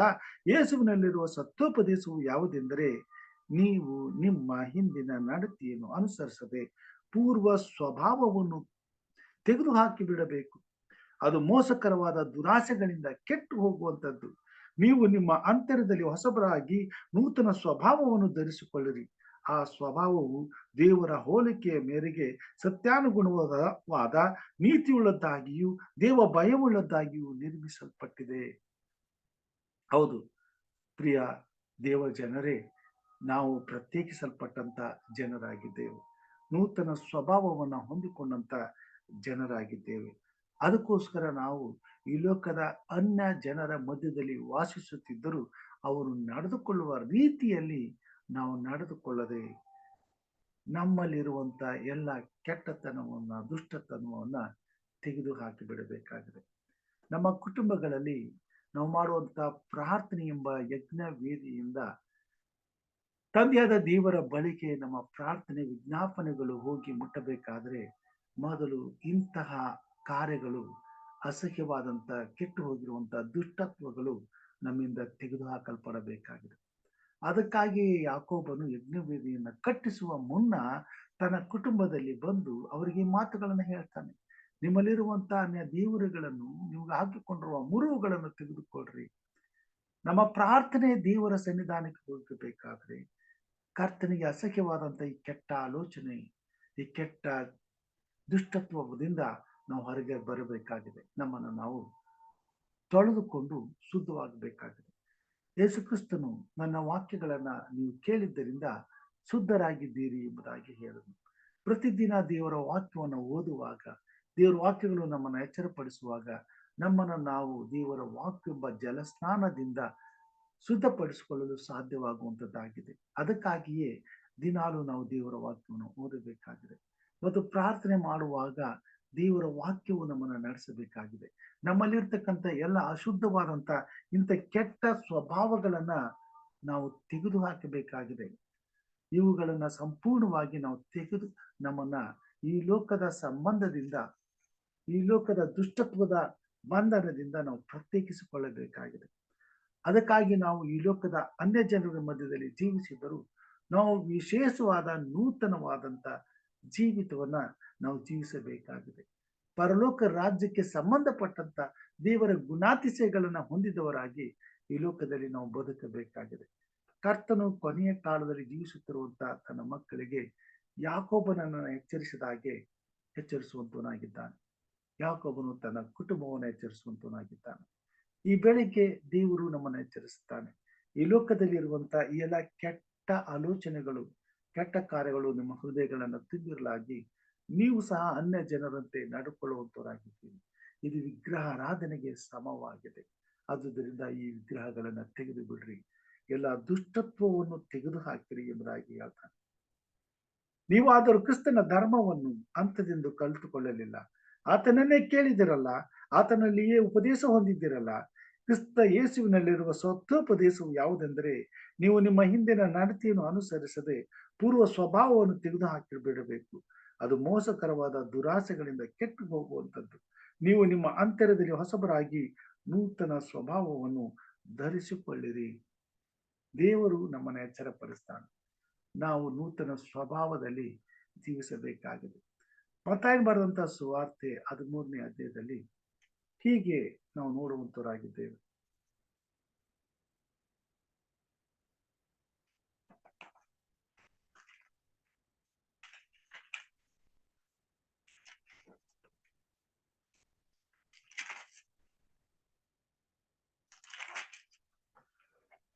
ನಲವತ್ತೇಳನೇ ವಚನದಲ್ಲಿ, ಮತ್ತು ಪರಲೋಕ ರಾಜ್ಯವು ಒಂದು ಬಲೆಗೆ ಹೋಲಿಕೆಯಾಗಿದೆ. ಅದನ್ನು ಸಮುದ್ರದಲ್ಲಿ ಹಾಕಿ ಎಲ್ಲಾ ಜಾತಿ ಮೀನುಗಳನ್ನು ಹಿಡಿದರು. ಅದು ತುಂಬಿದ ಮೇಲೆ ಅದನ್ನು ದಡಕ್ಕೆ ಎಳೆದು ಕೂತುಕೊಂಡು ಒಳ್ಳೆಯ ಮೀನುಗಳನ್ನು ಪುಟ್ಟಿಗಳಲ್ಲಿ ತುಂಬಿಕೊಂಡು ಕೆಟ್ಟ ಮೀನುಗಳನ್ನು ಬಿಸಾಟು ಬಿಟ್ಟರು. ಹಾಗೆಯೇ ಯುಗದ ಸಮಾಪ್ತಿಯಲ್ಲಿ ಆಗುವುದು. ದೇವದೂತರು ಹೊರಟು ಬಂದು ನೀತಿವಂತರೊಳಗಿಂದ ಕೆಟ್ಟವರನ್ನು ಬೇರೆ ಮಾಡಿ ಅವರನ್ನು ಬೆಂಕಿ ಕೊಂಡದಲ್ಲಿ ಹಾಕುವರು. ಕೊನೆ ಗಳಿಗೆಯಲ್ಲಿ ದೇವರು ಈ ಕಾರ್ಯವನ್ನು ಮಾಡಬೇಕಾಗಿದೆ. ಕೆಟ್ಟದ್ದನ್ನು ಅನುಸರಿಸುವಂತ, ಕೆಟ್ಟದ್ದನ್ನ ಮಾಡುವಂತ, ಕೆಟ್ಟದ್ದಲ್ಲೇ ಬದುಕುವಂತ, ದುಷ್ಟತ್ವದಲ್ಲಿಯೇ ಸಿಕ್ಕಿಕೊಂಡು ಅದರಲ್ಲಿ ಜೀವಿಸುತ್ತಿರುವಂತ, ಅದನ್ನ ಬಿಟ್ಟು ಬಿಡಲು ಮನಸ್ಸು ಮಾಡದೆ ಅದನ್ನ ಪ್ರೀತಿಸಿ ಅದಕ್ಕಾಗಿ ಜೀವಿಸುತ್ತಿರುವಂತ ದುಷ್ಟ ಜನರನ್ನ ಅವರ ಮಧ್ಯದಿಂದ ದೇವರು ತನ್ನ ಮಕ್ಕಳನ್ನ ಪ್ರತ್ಯೇಕಿಸ್ತಾನೆ. ಮತ್ತು ದುಷ್ಟತ್ವದಲ್ಲಿ ಸಿಕ್ಕಿಕೊಂಡಂತವರು ಕೆಟ್ಟು ಹೋದ ಮೀನುಗಳಾಗಿದ್ದು ಅವರನ್ನ ಕೊನೆಗೆ ಬೆಂಕಿ ಕೊಂಡದಲ್ಲಿ ಹಾಕಿ ಸುಟ್ಟು ಬಿಡುತ್ತಾರೆ. ದೇವರನ್ನ ಪ್ರೀತಿಸಿ ದೇವರ ಆಜ್ಞೆಗಳನ್ನ ಕೈಕೊಂಡು ನಡೆದು ದೇವರ ವಾಕ್ಯವೆಂಬ ಜಲಸ್ನಾನದಿಂದ ತಮ್ಮನ್ನು ತೊಳೆದುಕೊಂಡು ಶುದ್ಧ ಮಾಡಿಕೊಂಡಂತ ದೇವರ ಮಕ್ಕಳು ತಮ್ಮನ್ನು ಪ್ರತ್ಯೇಕಿಸಿಕೊಂಡವರಾಗಿ ಪರಿಶುದ್ಧವಾದ ಜೀವಿತದಲ್ಲಿ, ನೂತನ ಸ್ವಭಾವದಲ್ಲಿ, ದೇವರ ಗುಣಾತಿಶಯಗಳನ್ನು ಹೊಂದಿದವರಾಗಿ ದೇವರ ರಾಜ್ಯಕ್ಕೆ ತಮ್ಮನ್ನ ಮಡಿ ಮಾಡಿಕೊಂಡು ಪರಿಶುದ್ಧರಾಗಿ ಜೀವಿಸುವಂತವರಾಗಿದ್ದಾರೆ. ಚೆಫನನ್ನು ಬರೆದಂತ ಪುಸ್ತಕದಲ್ಲಿ, ಪ್ರವಾದನ ಪುಸ್ತಕದಲ್ಲಿ 1ನೇ ಅಧ್ಯಾಯದಲ್ಲಿ ನಾವು ನೋಡುವಾಗ ಅಲ್ಲಿ ಹೀಗೆ ಬರೆಯುತ್ತಾನೆ. 7ನೇ ವಚನದಲ್ಲಿ, ಕರ್ತನಾದ ಯೆಹೋವನ ಸನ್ನಿಧಿಯಲ್ಲಿ ಮೌನವಾಗಿರಿ, ಯೆಹೋವನ ದಿನವು ಸಮೀಪಿಸಿತು. ಯೆಹೋವನು ಯಜ್ಞದ ಔತಣವನ್ನು ಸಿದ್ಧಪಡಿಸಿದ್ದಾನೆ, ತಾನು ಕರೆದವರನ್ನು ಮಡಿ ಮಾಡಿದ್ದಾನೆ. ಪ್ರಿಯ ಸಹೋದರ ಸಹೋದರಿಯರೇ, ಕಡೆ ಗಳಿಗೆಯಲ್ಲಿ ತಾನು ಕರೆದವರನ್ನ ದೇವರು ಮಡಿ ಮಾಡಬೇಕಾಗ್ತದೆ.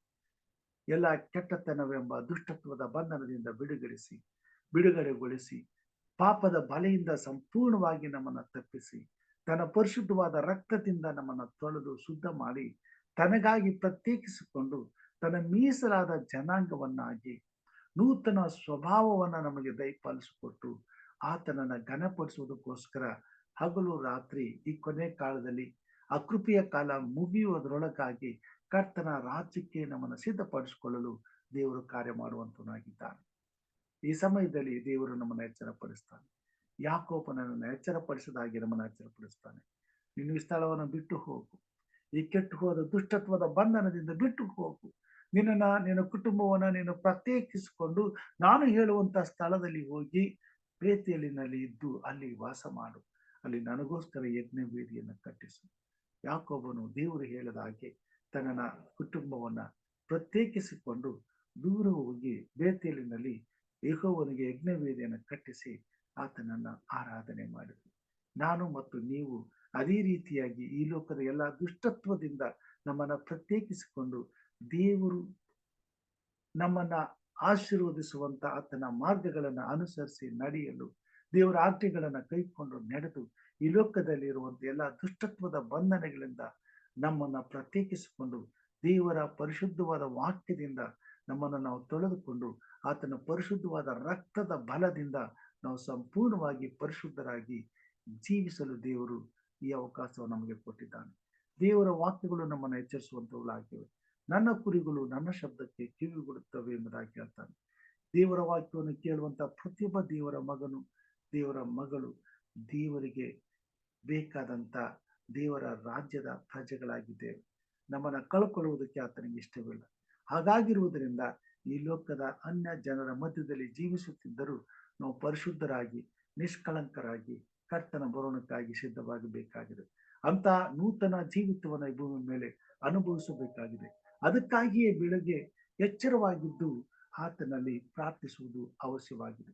ಹೀಗಿರುವುದರಿಂದ ನಾನು ಮತ್ತು ನೀವು ಯೆಹೋಶುವನ ಹಾಗೆ ನಾನು ನನ್ನ ಕುಟುಂಬವು ಯೆಹೋವನನ್ನೇ ಸೇವಿಸುವೆವು ಎಂಬುದಾಗಿ ಹೇಳುವ ಹಾಗೆ ಪ್ರತಿದಿನ ನಮ್ಮನ್ನು ದೇವರ ವಾಕ್ಯದಿಂದ ತೊಳೆದುಕೊಂಡವರಾಗಿ ನೂತನ ಸ್ವಭಾವವನ್ನು ಹೊಂದಿದವರಾಗಿ ಎಲ್ಲಾ ದುಷ್ಟತ್ವದಿಂದ ನಮ್ಮನ್ನ ಪ್ರತ್ಯೇಕಿಸಿಕೊಂಡು ದೇವರು ನಿರೀಕ್ಷಿಸುವಂತ ಶುದ್ಧವಾದ ಮಡಿಯ ಜೀವಿತವನ್ನ ನಾವು ಪಡೆದುಕೊಂಡು ಆತನು ನಮ್ಮನ್ನ ಮಡಿ ಮಾಡುವಾಗ ಆತನ ಕೃಪಾಸ್ತಕ್ಕೆ ನಮ್ಮನ್ನು ಒಪ್ಪಿಸಿ ಸಂಪೂರ್ಣವಾಗಿ ದೇವರ ರಾಜ್ಯಕ್ಕೆ ಯೋಗ್ಯರನ್ನಾಗಿ ನಮ್ಮನ್ನ ನಿಷ್ಕಳಂಕವಾದ ಜೀವಿತಕ್ಕೆ ಕರ್ತನು ನಮ್ಮನ್ನು ನಡೆಸೋದಕ್ಕೋಸ್ಕರ ನಮ್ಮನ್ನು ನಮ್ಮ ಕುಟುಂಬ ಮಕ್ಕಳನ್ನು ಒಪ್ಪಿಸಿಕೊಡೋಣ.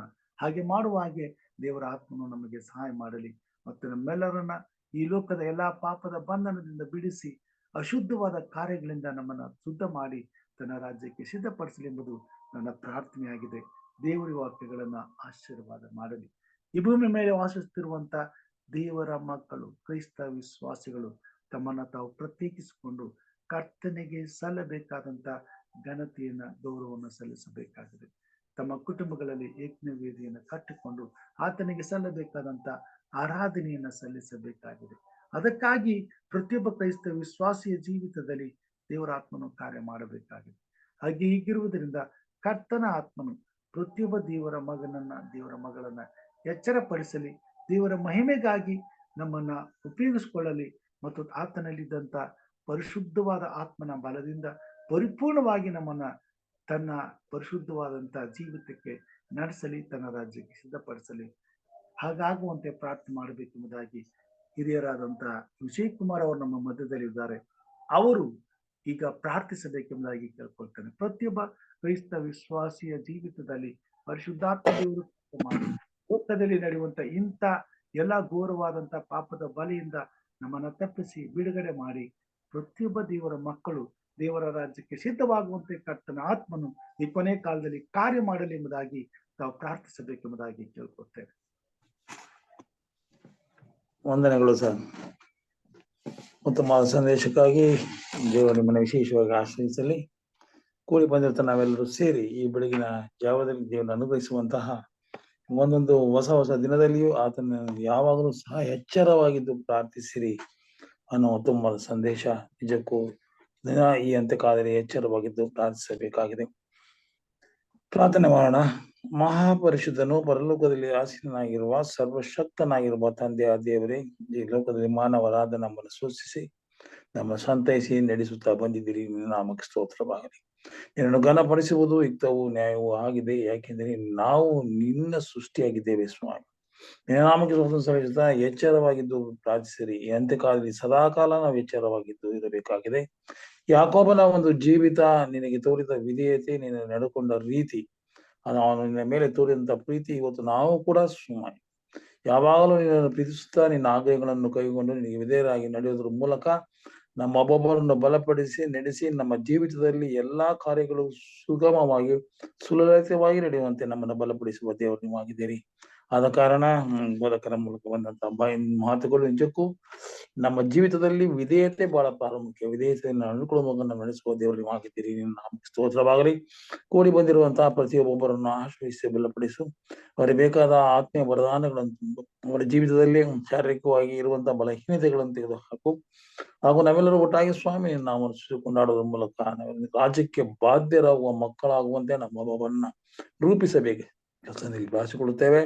ಈ ಒಂದು ಸಂದೇಶವು ಅನೇಕ ಜನರಿಗೆ ಇದು ಒಂದು ಆಧ್ಯಾತ್ಮಿಕ ಆಹಾರವಾಗಿದ್ದು ಅವರೆಲ್ಲರೂ ಸಹ ನಿತ್ಯ ಜೀವಕ್ಕೆ ಬೇಕು ಆತ್ಮೀಯ ವರದಾನಗಳನ್ನು ತುಂಬಿಕೊಂಡು ತಮ್ಮ ಜೀವಿತವನ್ನು ಬದಲಿಸಿಕೊಂಡು ನಿನ್ನ ಕಡೆ ತಿರುಕೊಳ್ಳುವಂತಹ ಶಕ್ತಿಯನ್ನು ಕೊಟ್ಟು ಅವರನ್ನು ಬಲಪಡಿಸಬೇಕೆಂದರು. ಈಗ ನಡೆಯುವಂತಹ ಎಚ್ಚರವಾಗಿದ್ದು ಪ್ರಾರ್ಥಿಸು. ಈ ಒಂದು ಕಾರ್ಯಕ್ರಮ ಯಾವಾಗಲೂ ಸಹ ನಡೆಯುತ್ತೆ.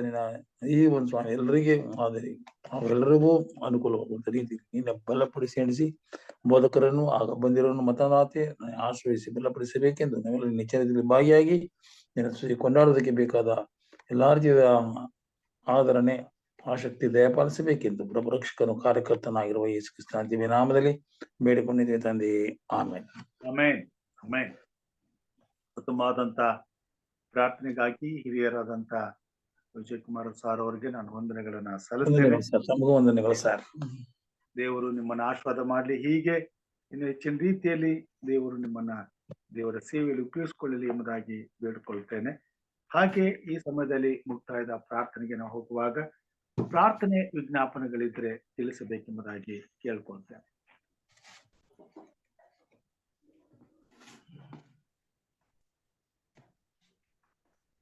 ಪ್ರಾರ್ಥನೆ ಮಾಡಿಕೊಳ್ಳೋಣ.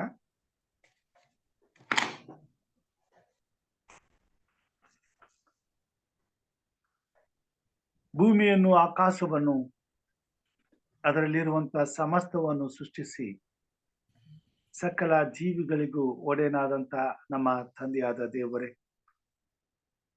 ದಿನವೂ ನಮ್ಮ ಭಾರವನ್ನ ಹೊರುತ್ತಾ ಈ ಭೂಮಿ ಮೇಲೆ ಸ್ವಾಮಿ ನಿನ್ನ ಅಪಾರವಾದ ಪ್ರೀತಿಯನ್ನ ನಾವು ಅನುಭವಿಸುವಂತೆ ಪ್ರತಿ ಕ್ಷಣದಲ್ಲಿಯೂ ಸ್ವಾಮಿ ನಿನ್ನ ಕೃಪೆಯಿಂದ ನಮ್ಮನ್ನ ಪರಿಪಾಲಿಸುತ್ತಾ ಬರುತ್ತಾ ಇದ್ದಿ ತಂದೆ. ಇದಕ್ಕಾಗಿ ನಿನಗೆ ಸ್ತೋತ್ರ. ಈ ಬೆಳಗಿನ ಜಾವದಲ್ಲಿ ಎಚ್ಚರವಾಗಿದ್ದು ಪ್ರಾರ್ಥಿಸುವಂತೆ ನಿನ್ನ ಮಕ್ಕಳಾದ ನಮ್ಮನ್ನ ಎಚ್ಚರಪಡಿಸಿದ್ದಕ್ಕಾಗಿ ಸ್ತೋತ್ರ. ಈ ಅವಕಾಶಕ್ಕಾಗಿ ಅನುಕೂಲಕ್ಕಾಗಿ ಸ್ತೋತ್ರ ಸ್ವಾಮಿ. ಇಂಥ ಅನುಭವವನ್ನ ಹೊಂದುವಂಥದ್ದು ನೀನು ನಮಗೆ ಕೊಟ್ಟಿರುವಂತ ಸೌಭಾಗ್ಯವಾಗಿದೆ ಸ್ವಾಮಿ. ಎಷ್ಟೋ ಜನರು ಈ ಅವಕಾಶವನ್ನ ಕಳೆದುಕೊಂಡಿದ್ದಾರೆ. ಹಸಿರಾಗಿ ಬೆಳಗಿನ ಜಾವದಲ್ಲಿ ನಿನ್ನ ಯಜ್ಞ ವೇದಿಯ ಬಳಿಗೆ ಬಂದು ಸ್ವಾಮಿ ಹೃದಯವನ್ನ ಬಿಚ್ಚಿ ಕರ್ತನೆ ಸಂಪೂರ್ಣವಾಗಿ ನಮ್ಮ ಮನಸ್ಸಿನಿಂದ ನಿನಗೆ ಆರಾಧನೆಯನ್ನು ಪ್ರಾರ್ಥನೆಯನ್ನು ಸಲ್ಲಿಸುವಾಗ ಕರ್ತನೆ ಯಾಕೋಬನನ್ನ ಸಂಧಿಸಿದಂತ ದೇವರೇ, ನೀನು ನಮ್ಮ ಬಳಿಗೆ ಇಳಿದು ಬರುವಂತ ದೇವರಾಗಿದ್ದಿ. ನಮಗೆ ನಿನ್ನ ವಾಕ್ಯಗಳ ಮುಖಾಂತರವಾಗಿ ನಿನ್ನ ದರ್ಶನವನ್ನು ನೀಡುವಂತವನಾಗಿದ್ದಿ. ಮತ್ತು ಯಾಕೋಬನಿಗೆ ತಿಳಿಸಿದ ಹಾಗೆ ಸ್ವಾಮಿ ನಿನ್ನ ವಾಗ್ದಾನಗಳನ್ನು, ನಿನ್ನ ಪರಾಮರಿಕೆಯನ್ನು, ನಿನ್ನ ನಡೆಸುವಿಕೆಗಳನ್ನು, ನಿನಗೆ ಮೆಚ್ಚುಗೆಯಾದಂತ ಕಾರ್ಯಗಳನ್ನು ನಮಗೆ ತಿಳಿಪಡಿಸುವಂತ ದೇವರಾಗಿದೆ. ಮತ್ತು ದಿನನಿತ್ಯವೂ ನಾವು ನಡಿಬೇಕಾದ ಮಾರ್ಗವನ್ನ ಉಪದೇಶಿಸಿ ಆ ಮಾರ್ಗದಲ್ಲಿ ನಮ್ಮನ್ನ ಕೈ ಹಿಡಿದು ನಡೆಸುತ್ತೀ ಸ್ವಾಮಿ. ಪರಿಶುದ್ಧಾತ್ಮ ದೇವರನ್ನ ನೀನು ದಿನನಿತ್ಯವೂ ನಮ್ಮ ಜೊತೆಯಲ್ಲಿ ಕಳಿಸಿಕೊಡುತ್ತಿ. ಇದಕ್ಕಾಗಿ ನಿನಗೆ ಸ್ತೋತ್ರ. ಎಚ್ಚರವಾಗಿ ಪ್ರಾರ್ಥಿಸಲು ಕೂಡಿ ಬಂದಿರುವಂತಹ ದೇವ ಮಂದಿಯನ್ನ, ದೇವ ಜನರನ್ನ, ಹಿರಿಯರನ್ನ, ಯವನಸ್ಥರನ್ನ, ಮಕ್ಕಳನ್ನ ನೀನು ಹಸ್ತಗೊಪ್ಪಿಸ್ತೇನೆ ಸ್ವಾಮಿ. ಪ್ರತಿಯೊಂದು ಕುಟುಂಬದ ಮೇಲೆ ನಿನ್ನ ಆಶೀರ್ವಾದವಿರಲಿ. ಯಾಕೋಬನನ್ನು ಆಶೀರ್ವದಿಸಿದ ಹಾಗೆ ಸ್ವಾಮಿ ನೆರೆದು ಬರುವಂತ ಪ್ರತಿಯೊಂದು ಕುಟುಂಬವನ್ನು ಆಶೀರ್ವದಿಸು. ನಾವೆಲ್ಲರೂ ಯಾಕೋಬನ ಹಾಗೆ ಯಜ್ಞ ವೇದಿಯನ್ನ ಕಟ್ಟಿಕೊಂಡು ಸ್ವಾಮಿ ನಿನಗೆ ಮೆಚ್ಚುಗೆಯಾದ ಆರಾಧನೆಯನ್ನ ಕುಟುಂಬ ಮಕ್ಕಳ ಸಮೇತವಾಗಿ ಒಟ್ಟಾಗಿ ಸೇರಿ ಕುಟುಂಬದೊಂದಿಗೆ ಸ್ವಾಮಿ ನಿನ್ನನ್ನು ಆರಾಧಿಸುವಂತೆ ಕೃಪೆ ತೋರು. ನಮ್ಮಲ್ಲಿರ್ತಕ್ಕಂಥ ಎಲ್ಲ ಅಶುದ್ಧತ್ವವೆಂಬ ಹುಳಿಯನ್ನ ತೆಗೆದು ಹಾಕಲು ಕೃಪೆ ತೋರು ಸ್ವಾಮಿ. ಪವಿತ್ರಾತ್ಮ ದೇವರು ದಿನನಿತ್ಯವೂ ನಿನ್ನ ವಾಕ್ಯದ ಬಲದಿಂದ ನಮ್ಮನ್ನ ತೊಳೆದು ಶುದ್ಧ ಮಾಡಿ ಪರಿಪೂರ್ಣರನ್ನಾಗಿ ಮಡಿ ಮಾಡುವಂತೆ ಕಾರ್ಯ ಮಾಡು. ಈ ಲೋಕದ ಎಲ್ಲ ಹೊಲಸಿನಿಂದ ಸ್ವಾಮಿ ನಮ್ಮನ್ನು ಸಂಪೂರ್ಣವಾಗಿ ಸ್ವಸ್ಥ ಮಾಡು, ಶುದ್ಧ ಮಾಡು. ಪರಿಶುದ್ಧವಾದ ಜೀವಿತವನ್ನು ನಮಗೆ ದಯಪಾಲಿಸಿಕೊಡು ಸ್ವಾಮಿ. ನಮ್ಮ ಹೃದಯದಲ್ಲಿ ಯಾವುದೇ ರೀತಿಯಾದಂತ ಅಸಹ್ಯವಾದ ಅಶುದ್ಧವಾದಂತ ಬೇರು ಉಳಿಯದಂತೆ ನೀನು ಅವುಗಳನ್ನ ಸಂಪೂರ್ಣವಾಗಿ ತೆಗೆದು ಬಿಡು ಸ್ವಾಮಿ. ಸದಾ ಕಾಲವು ನಾವು ಯೋಚಿಸುವಂಥದ್ದು, ನಾವು ಮಾಡುವಂಥದ್ದು, ನಾವು ನೋಡುವಂಥದ್ದು, ನಮ್ಮ ಎಲ್ಲಾ ಜೀವಿತವು ಸ್ವಾಮಿ ನಿನಗೆ ಮೆಚ್ಚುಗೆಯಾಗಿರುವಂತೆ ಸ್ವಾಮಿ, ಪರಲೋಕದ ರಾಜ್ಯದ ಸ್ವಾಮಿ ಪರಿಶುದ್ಧವಾದ ಗುಣಾತಿಶಯಗಳಿಂದ ತಂದೆಯಾದ ದೇವರ ಮಹಿಮೆಯಿಂದ ತುಂಬಿರುವಂತೆ ಕಾರ್ಯ ಮಾಡು ಸ್ವಾಮಿ. ನಿನ್ನ ಮಕ್ಕಳಾದಂತ ನಾವು ನಿನ್ನ ಕೃಪೆಯಿಂದ ಬದುಕುವಾಗ ಕಷ್ಟದ ದಿನಗಳಲ್ಲಿ ನೀನು ನಮ್ಮನ್ನ ಕೈ ಹಿಡಿದು ನಡೆಸಿದಂತ ಜೀವಿತವನ್ನು ನಾವು ಮರೆಯದೆ ಸ್ವಾಮಿ, ನೀನು ನಮಗೆ ಮಾಡಿದ ಉಪಕಾರಗಳಿಗಾಗಿ ಕೃತಜ್ಞತೆಯನ್ನು ಸಲ್ಲಿಸುತ್ತಾ ಸ್ವಾಮಿ, ನಿನ್ನ ಉಪಕಾರಗಳಿಗೆ ಕೃತಜ್ಞತೆಯನ್ನು ಸಲ್ಲಿಸುವಾಗ ಸ್ವಾಮಿ ನಿನಗೆ ಮಹಿಮೆಗಾಗಿ ಜೀವಿಸಲು ನಾವು ನಮ್ಮ ಕುಟುಂಬ ಮಕ್ಕಳು ನಿನಗೆ ವಿಧೇಯರಾಗುವಂತೆ ಪವಿತ್ರಾತ್ಮ ದೇವರು ದಿನಾಲು ಸ್ವಾಮಿ ನಮ್ಮನ್ನು ಎಚ್ಚರಪಡಿಸಿ ದಿನಾಲು ನಮ್ಮನ್ನು ನಿನ್ನ ಮಹಿಮೆಗಾಗಿ ಉಪಯೋಗಿಸಿಕೊಳ್ಳುವಂತೆ ಕಾರ್ಯ ಮಾಡು ಕರ್ತನೆ. ಎಲ್ಲ ದುಷ್ಟತ್ವದಲ್ಲಿ ಈ ಲೋಕವು ತುಂಬಿ ತುಳುಕುತ್ತಾ ಇದೆ ಸ್ವಾಮಿ. ಈ ಲೋಕಕ್ಕೆ ಬರಬೇಕಾದ ದಂಡನೆಯು ಸಿದ್ಧವಾಗಿದೆ ಸ್ವಾಮಿ. ಆದರೆ ನಿನ್ನ ಮಕ್ಕಳಾದಂತ ನಾವು ಆ ದಂಡನೆಯಲ್ಲಿ ಪಾಲು ಹೊಂದುವುದು ನಿನಗೆ ಇಷ್ಟವಿಲ್ಲ. ಅದಕ್ಕಾಗಿ ಸ್ವಾಮಿ ನೀನು ಬೆಳಗು ನಮ್ಮನ್ನು ಎಚ್ಚರಪಡಿಸಿ ನಿನ್ನ ಸುಶಿಕ್ಷಣದ ಸುಬೋಧಿಯನ್ನು ನಮಗೆ ತಿಳಿಯಪಡಿಸುತ್ತಿ ಸ್ವಾಮಿ. ಇದಕ್ಕಾಗಿ ನಿನಗೆ ಸ್ತೋತ್ರ ಕರ್ತನೆ. ನಮಗೋಸ್ಕರ ನೀನು ಸ್ವಾಮಿ ನೀನು ನಿದ್ರಿಸದೆ ಎಚ್ಚರವಾಗಿದ್ದು ಸ್ವಾಮಿ ಎಲ್ಲಾ ಕ್ಷಣವೂ ನಮ್ಮ ಉದ್ಧಾರಕ್ಕಾಗಿ, ನಮ್ಮ ಹಿತಕ್ಕಾಗಿ, ನಮ್ಮ ರಕ್ಷಣೆಗಾಗಿ, ನಿತ್ಯ ಜೀವಕ್ಕಾಗಿ ನೀನು ಹೋರಾಟ ಮಾಡುತ್ತಾ ಇದೆಯಪ್ಪ. ಇದಕ್ಕಾಗಿ ನಿನಗೆ ಸ್ತೋತ್ರ. ನೀನು ನಮ್ಮನ್ನ ಪ್ರೀತಿಸಿರುವುದರಿಂದ ನಿನ್ನ ಸ್ವಂತ ಮಗನನ್ನೇ ಉಳಿಸಿಕೊಳ್ಳದೆ ಆತನನ್ನೇ ಸ್ವಾಮಿ ಈ ಲೋಕಕ್ಕೆ ಕಳಿಸಿಬಿಟ್ಟಿ ಕರ್ತನೆ. ಈ ಲೋಕದಲ್ಲಿ ನಿನ್ನನ್ನು ಪ್ರೀತಿಸುವಂತ ನಾವು ಕರ್ತನೆ ಈ ಲೋಕದಲ್ಲಿ ಎಲ್ಲಾ ತ್ಯಾಗಕ್ಕೂ ಸಿದ್ಧವಾಗುವಂತೆ ಕೃಪೆ ತೋರು. ಎಲ್ಲಾ ವಿಧದಲ್ಲಿಯೂ ನಿನ್ನ ಚಿತ್ತಕ್ಕೆ ವಿಧೇಯರಾಗಲಿಕ್ಕಾಗುವಂತೆ ಶಕ್ತಿ ಕೊಡು ಸ್ವಾಮಿ. ಕಷ್ಟಗಳು, ಸಂಕಟಗಳು, ಸಮಸ್ಯೆಗಳು, ಶೋಧನೆಗಳನ್ನ ಎದುರಿಸುವಾಗ ನೀನು ನಮ್ಮ ಹತ್ತಿರವಿರು ಸ್ವಾಮಿ. ಮುಂದಿನ ದಿನಮಾನಗಳು ಕೆಟ್ಟವುಗಳಾಗಿವೆ ಸ್ವಾಮಿ. ಏನು ಮುಂದೆ ಕಾದಿದೆಯೋ ಏನು ಬರ್ತದೋ ನಮಗೆ ಗೊತ್ತಿಲ್ಲ. ಏನೇ ಬಂದರೂ ಸ್ವಾಮಿ ಅವುಗಳನ್ನು ಎದುರಿಸಿ ಜಯಿಸಿ ನಿನಗೆ ಮೆಚ್ಚುಗೆಯಾದ ಮಕ್ಕಳಾಗಿ ಜೀವಿಸಲಿಕ್ಕಾಗುವಂತೆ ನೀನು ನಮ್ಮನ್ನ ಬಲಪಡಿಸು, ನಮ್ಮನ್ನ ಚೈತನ್ಯಪಡಿಸು. ನಮ್ಮ ಕುಟುಂಬ ಮಕ್ಕಳಲ್ಲಿ ಒಬ್ಬರನ್ನಾದರೂ ಸ್ವಾಮಿ ಆ ರಾಜ್ಯದಲ್ಲಿ ನಾವು ಕಳ್ಕೊಳ್ಳದ ಹಾಗೆ ಸ್ವಾಮಿ ಈಗಲೇ ನಮ್ಮ ಕುಟುಂಬಗಳು ಎಚ್ಚರಿಸಲ್ಪಟ್ಟು ಸ್ವಾಮಿ ಯಾಕೋಬನ ಹಾಗೆ ನಮ್ಮ ಕುಟುಂಬಗಳಲ್ಲಿ ಯಜ್ಞ ವೇದಿಯನ್ನ ಕಟ್ಟಿ ಬಲಿಪೀಠವನ್ನ ಕಟ್ಟಿ ದಿನನಿತ್ಯವೂ ನಿನ್ನ ಪರಿಶುದ್ಧತೆ ಎಂಬ ಆ ಹಾಲನ್ನ ನಿನ್ನ ಭಕ್ತರಾದ ನಮ್ಮೆಲ್ಲರ ಸ್ವಾಮಿ ನಾವೆಲ್ಲರೂ ಸ್ವಾಮಿ ಕುಡಿದು ಬಲ ಹೊಂದುವಂತೆ ದಿನಾಲು ಸ್ವಾಮಿ ಕುಟುಂಬವಾಗಿ ನಾವು ನಿನ್ನನ್ನು ಸೇರಿಕೊಂಡು ಆರಾಧಿಸುವಂತೆ ಕೃಪೆ ತೋರು ಸ್ವಾಮಿ. ಎಲ್ಲ ಕೆಟ್ಟತನದಿಂದ ದೂರವಿರುವಂತೆ ಸಹಾಯ ಮಾಡು ಸ್ವಾಮಿ. ಕಷ್ಟದಲ್ಲಿ, ಕಾಯಿಲೆಗಳಲ್ಲಿ, ಬಾಧೆಗಳಲ್ಲಿ, ಬಂಧನಗಳಲ್ಲಿ ಇರ್ತಕ್ಕಂಥ ಮಕ್ಕಳನ್ನ ಮುಟ್ಟು ಸ್ವಾಮಿ. ನಿನ್ನ ಹೊರತು ಈ ಭೂಮಿ ಮೇಲೆ ಇಂಥ ಸಂಕಷ್ಟದಿಂದ ಮಾನವರನ್ನ ಬಿಡಿಸಲು ಬೇರೆ ಯಾರಿಗೂ ಸಾಧ್ಯವಿಲ್ಲ ಸ್ವಾಮಿ. ನಿನ್ನ ಕೃಪೆ ಬೇಡುತ್ತೇವೆ. ನಮ್ಮ ಪಾಪಗಳನ್ನು ಕ್ಷಮಿಸು, ನಮ್ಮ ಅಪರಾಧಗಳನ್ನು ಮನ್ನಿಸು. ಈ ಭೂಮಿ ಮೇಲೆ ನಾಶವಾಗುತ್ತಿರುವ ಜನರಿಗಾಗಿ ಪ್ರಾರ್ಥಿಸುತ್ತೇವೆ ಸ್ವಾಮಿ. ನಿನ್ನ ಕೃಪೆಯಿಂದ ಅವ್ರನ್ನ ಸಂಧಿಸು, ಅವ್ರಿಗಾಗಿ ಕಾರ್ಯ ಮಾಡು. ಸತ್ಯದ ಸುವಾರ್ತೆಯು ಸ್ವಾಮಿ ಅವ್ರ ಹೃದಯದ ಬಳಿಗೆ ತೆಗೆದುಕೊಂಡು ಹೋಗುವಂತೆ ಕೃಪೆ ತೋರು ಸ್ವಾಮಿ. ಸಕಲ ಕುಲ ಭಾಷೆ ಪ್ರಜೆ ಜನಾಂಗಗಳವರು ದೇಶವನ್ನಾಳುವಂತ ನಾಯಕರುಗಳು, ರಾಜರುಗಳು, ಅರಸರುಗಳು, ಮಂತ್ರಿಗಳು ಸ್ವಾಮಿ ನಿನ್ನ ವಾಕ್ಯದ ಬಳಿಗೆ ಬರುವಂತೆ, ನಿನ್ನ ಸತ್ಯವನ್ನು ತಿಳಿಯುವಂತೆ, ನಿನ್ನ ನೀತಿಯನ್ನು ಅನುಸರಿಸುವಂತೆ, ನಿತ್ಯ ರಾಜ್ಯಕ್ಕಾಗಿ ಸ್ವಾಮಿ ತಮ್ಮನ್ನ ಪ್ರತ್ಯೇಕಿಸಿಕೊಳ್ಳಿಕ್ಕಾಗುವಂತೆ ಕಾರ್ಯ ಮಾಡು ಸ್ವಾಮಿ. ಈಗ ಕರ್ತನೆ ಕೊನೆಗಾಲದಲ್ಲಿ ಜೀವಿಸುತ್ತಿರುವಂತ ದೇವರ ಮಂದಿಯನ್ನು ನಿನ್ನ ಹಸ್ತಕ್ಕೊಪ್ಪಿಸ್ತೇನೆ, ದೇವರ ಸಭೆಯನ್ನು ನಿನ್ನ ಹಸ್ತಕ್ಕೊಪ್ಪಿಸ್ತೇನೆ. ಸಂಕಷ್ಟವು ನಮಗೆ ಬಂದೊದಗಿದೆ ಸ್ವಾಮಿ. ಈ ಸಂಕಷ್ಟದ ಬಲೆಯಿಂದ ನಮ್ಮನ್ನ ತಪ್ಪಿಸಿ ಕಾಪಾಡು. ನೀತಿಯ ಸೇವೆ ಮಾಡಲು ನಮ್ಮನ್ನ ಚೈತನ್ಯಗೊಳಿಸು, ನಮ್ಮನ್ನ ಬಲಪಡಿಸು. ಎಲ್ಲ ಬಡತನವನ್ನ, ಎಲ್ಲ ಸಮಸ್ಯೆಯನ್ನ, ಎಲ್ಲ ಕೊರತೆಯನ್ನ, ಎಲ್ಲ ಸಂಕಷ್ಟವನ್ನ ತೆಗೆದು ಹಾಕಿ ನಿನ್ನ ಪರಲೋಕದ ದ್ವಾರಗಳನ್ನ ತೆರೆದು ಸ್ಥಳ ಹಿಡಿಯಲಾರದಷ್ಟು ಮಹಾ ಸಮೃದ್ಧಿಯಿಂದ ಸ್ವಾಮಿ ನಮ್ಮನ್ನು ಆಶೀರ್ವದಿಸು. ಆಗ ಯಾವ ಕೊರತೆಯೂ ಇಲ್ಲದೆ ನಿರ್ಭಯವಾಗಿ ನಿರಾತಂಕವಾಗಿ ಸ್ವಾಮಿ ಈ ಭೂಮಿ ಮೇಲೆ ಸ್ವಾಮಿ ಮುಟ್ಟಬೇಕಾದ ಪ್ರತಿಯೊಂದು ಆತ್ಮಕ್ಕೂ ಸತ್ಯವನ್ನ ಮುಟ್ಟಿಸಲು ಸನ್ನದ್ಧರಾಗುವ ಸ್ವಾಮಿ. ನಿನ್ನ ಅಪಾರವಾದ ಪ್ರೀತಿಯಿಂದ ನಮ್ಮನ್ನ ಕೈ ಹಿಡಿದು ಮೇಲೆ ಕೆತ್ತು ಸ್ವಾಮಿ. ಹತ್ತಲಾರದ ಆಶ್ರಯ ಗಿರಿಯನ್ನ ಹತ್ತಿಸು. ನಿನ್ನ ನಾಮದ ಘನತೆಗೋಸ್ಕರ ನಮ್ಮನ್ನು ಉಪಯೋಗಿಸು ಸ್ವಾಮಿ. ಕೂಡಿ ಬಂದಿರುವಂತಹ ಪ್ರತಿಯೊಬ್ಬ ನಿನ್ನ ಮಂದಿಯನ್ನು ನಷ್ಟಪಡಿಸ್ತೇನೆ. ಹಿರಿಯರಾದಂತ ವಿಜಯ್ ಕುಮಾರ್ ಅವ್ರನ್ನ ಆಶ್ವಸು, ಅವ್ರ ಕುಟುಂಬ ಮಕ್ಕಳನ್ನ ಆಶ್ವಸ್ವರು ಮಾಡುವಂತ ಸೇವೆ ಕೆಲಸಗಳನ್ನ ಆಶ್ವಸು. ಅವ್ರಿಗೆ ಬೇಕಾದ ಆರೋಗ್ಯ, ಸುಕ್ಷೇಮ, ಸಮಾಧಾನ, ನೆಮ್ಮದಿ, ತೃಪ್ತಿ ಕೊಡು. ಅವ್ರ ಕುಟುಂಬದಲ್ಲಿ ಸದಾ ನಿನ್ನ ಪ್ರಸನ್ನತೆಯಲ್ಲಿ ಸ್ವಾಮಿ, ಮಕ್ಕಳ ಜೀವಿತದಲ್ಲಿ ನಿನ್ನ ನಡೆಸುವಿಕೆಯಲ್ಲಿ ಸ್ವಾಮಿ, ಪರಿಶುದ್ಧವಾದಂತ ನಿನ್ನ ಆರಾಧನೆಯಲ್ಲಿ ದಿನಾಲು ಪಾಲು ಹೊಂದಿ ನಿತ್ಯ ರಾಜ್ಯಕ್ಕೆ ಎಲ್ಲಾ ವಿಷಯದಲ್ಲೂ ಬಲ ಹೊಂದುವಂತೆ ಸಂಪೂರ್ಣರಾಗುವಂತೆ ಕಾರ್ಯ ಮಾಡು ಸ್ವಾಮಿ. ಕೇಳಿನಿಂದ ಶೋಧನೆಯಿಂದ ಪಾಯಗಳಿಂದ ತಪ್ಪಿಸಿ ಕಾಪಾಡು. ದುಡಿಯುವಂತ ಕೈಗಳನ್ನ ಬಲಪಡಿಸು, ಅಭಿವೃದ್ಧಿ ಪಡಿಸು. ನಿನ್ನ ನಾಮದ ಘನತೆಗೋಸ್ಕರ ಉಪಯೋಗಿಸ್ಕೊ ಸ್ವಾಮಿ. ಹಿರಿಯರಾದಂತ ಸ್ವಾಮಿ ಪ್ರೇಮನಾಥ್ ಕೋಲ್ಕರ್ ಅವ್ರಿಗೋಸ್ಕರ ಪ್ರಾರ್ಥನೆ. ಅವ್ರ ಕುಟುಂಬ ಮಕ್ಕಳನ್ನ ಆಶ್ವಸು, ಅವ್ರು ಮಾಡುವಂತ ಸೇವೆನ ಆಶ್ವಸು, ಅವರ ಕೆಲಸ ಕಾರ್ಯಗಳು ಜಯ ಕೊಡು, ಶುಭ ಕೊಡು. ಕಷ್ಟ ಕಾಲದಲ್ಲಿ ಹತ್ತಿರ ಬಿದ್ದವ್ರನ್ನ ಕೇಡಿನಿಂದ ತಪ್ಪಿಸಿ ಕಾಪಾಡಿದ ಇದಕ್ಕಾಗಿ ಸ್ತೋತ್ರ. ಬೇಕಾದ ಎಲ್ಲಾ ಸಹಾಯಗಳನ್ನು ಕೊಟ್ಟು ಆ ಕುಟುಂಬವನ್ನು ರಕ್ಷಿಸಿ ನಿತ್ಯ ರಾಜ್ಯಕ್ಕಾಗಿ ಸಿದ್ಧಪಡಿಸು. ಸೋದರ ಡೇವಿಡ್ಗೋಸ್ಕರ ಪ್ರಾರ್ಥನೆ ಸ್ವಾಮಿ. ಅವ್ರ ಕುಟುಂಬವನ್ನು ಆಶ್ವಸು, ಆರೋಗ್ಯದಿಂದ ತುಂಬಿಸು. ಅವ್ರು ಮಾಡುವಂತ ಸೇವೆ ಕೆಲಸ ಕಾರ್ಯಗಳಲ್ಲಿ ಕೃಪೆ ಇರಲಿ, ಆತ್ಮನ ಬಲವಿರಲಿ. ಇನ್ನು ಹೆಚ್ಚಿನ ರೀತಿಯಲ್ಲಿ ಅಭಿವೃದ್ಧಿ ಪಡಿಸಿ ನಿನ್ನ ಸೇವೆಯನ್ನು ಉಪಯೋಗಿಸು ಸ್ವಾಮಿ. ಮಗಳಂತ ಆನೆಗೋಸ್ಕರ ಪ್ರಾರ್ಥನೆ. ನಿನ್ನ ಕೃಪೆ ಮಗಳ ಮೇಲೆ ಸ್ವಾಮಿ. ಅತ್ಯಾಸಕ್ತಿಯುಳ್ಳವಳಾಗಿ ಅನುದಿನವೂ ನಿನ್ನ ವಾಕ್ಯದ ಬಳಿಯಲ್ಲಿ ಬೆಳೆಯುತ್ತಾ, ನಿನ್ನ ಭಯಭಕ್ತಿಯಲ್ಲಿ ಜೀವಿಸುತ್ತಾ, ನಿನ್ನ ಸೇವೆ ಮಾಡುವಂತ ಆಕಾಂಕ್ಷೆ ಉಳ್ಳವಳಾಗಿ ನಿನ್ನನ್ನು ಆರಾಧಿಸುತ್ತಿರುವಾಗ ಮಗಳನ್ನ, ಅವ್ರು ಕೊಟ್ಟಂತ ಪತಿಯನ್ನ, ತಾಯಿಯನ್ನ, ಸಂಬಂಧಿಕರನ್ನ ಆಶ್ವಸಿಸಿ ಆರೋಗ್ಯದಿಂದ ತುಂಬಿಸಿ ಇನ್ನು ಹೆಚ್ಚಿನ ನಿನ್ನ ಸೇವೆಯಲ್ಲಿ ಉಪಯೋಗಿಸು ಸ್ವಾಮಿ. ನಿನ್ನ ರಾಜ್ಯಕ್ಕಾಗಿ ಸಿದ್ಧಪಡಿಸು ಸ್ವಾಮಿ. ಹಿರಿಯರಂತ ಇವಳಿ ನಮ್ಮವ್ರಿಗೋಸ್ಕರ ಪ್ರಾರ್ಥನೆ ಸ್ವಾಮಿ. ಅವ್ರನ್ನ ಬಲಪಡಿಸು, ಗುಣಪಡಿಸು, ಆರೋಗ್ಯದಿಂದ ತುಂಬಿಸು. ನಿನ್ನ ಪಾದ ಸನ್ನಿಧಾನಕ್ಕೆ ಸುಕ್ಷೇಮದಿಂದ ಬಂದು ನಿನಗೆ ಸ್ತುತಿ ಸ್ತೋತ್ರಗಳನ್ನು ಸಲ್ಲಿಸುವಂತೆ ಕಾರ್ಯ ಮಾಡು. ಕುಟುಂಬ ಮಕ್ಕಳನ್ನ, ಮೊಮ್ಮಕ್ಕಳನ್ನ ಆಶ್ರಯಿಸು ಸ್ವಾಮಿ. ಆತ್ಮನ ಬಲದಿಂದ ಅಭಿಷೇಕಿಸಿ ನಿನ್ನ ಸೇವೆ ಉಪಯೋಗಿಸು ಸ್ವಾಮಿ. ಹಿರಿಯರಂತ ಲೋಕೇಶ್ ಅವ್ರಿಗೋಸ್ಕರ ಪ್ರಾರ್ಥನೆ. ಅವ್ರ ಕುಟುಂಬ ಮಕ್ಕಳನ್ನ ಆಶ್ರಯಿಸು ಸ್ವಾಮಿ. ಅವರು ಮೊಮ್ಮಗನಾದ ಪ್ರಿನ್ಸ್ ಅವರನ್ನು ಆಶ್ರಯಿಸು, ಆರೋಗ್ಯದಿಂದ ತಿಳಿಸು.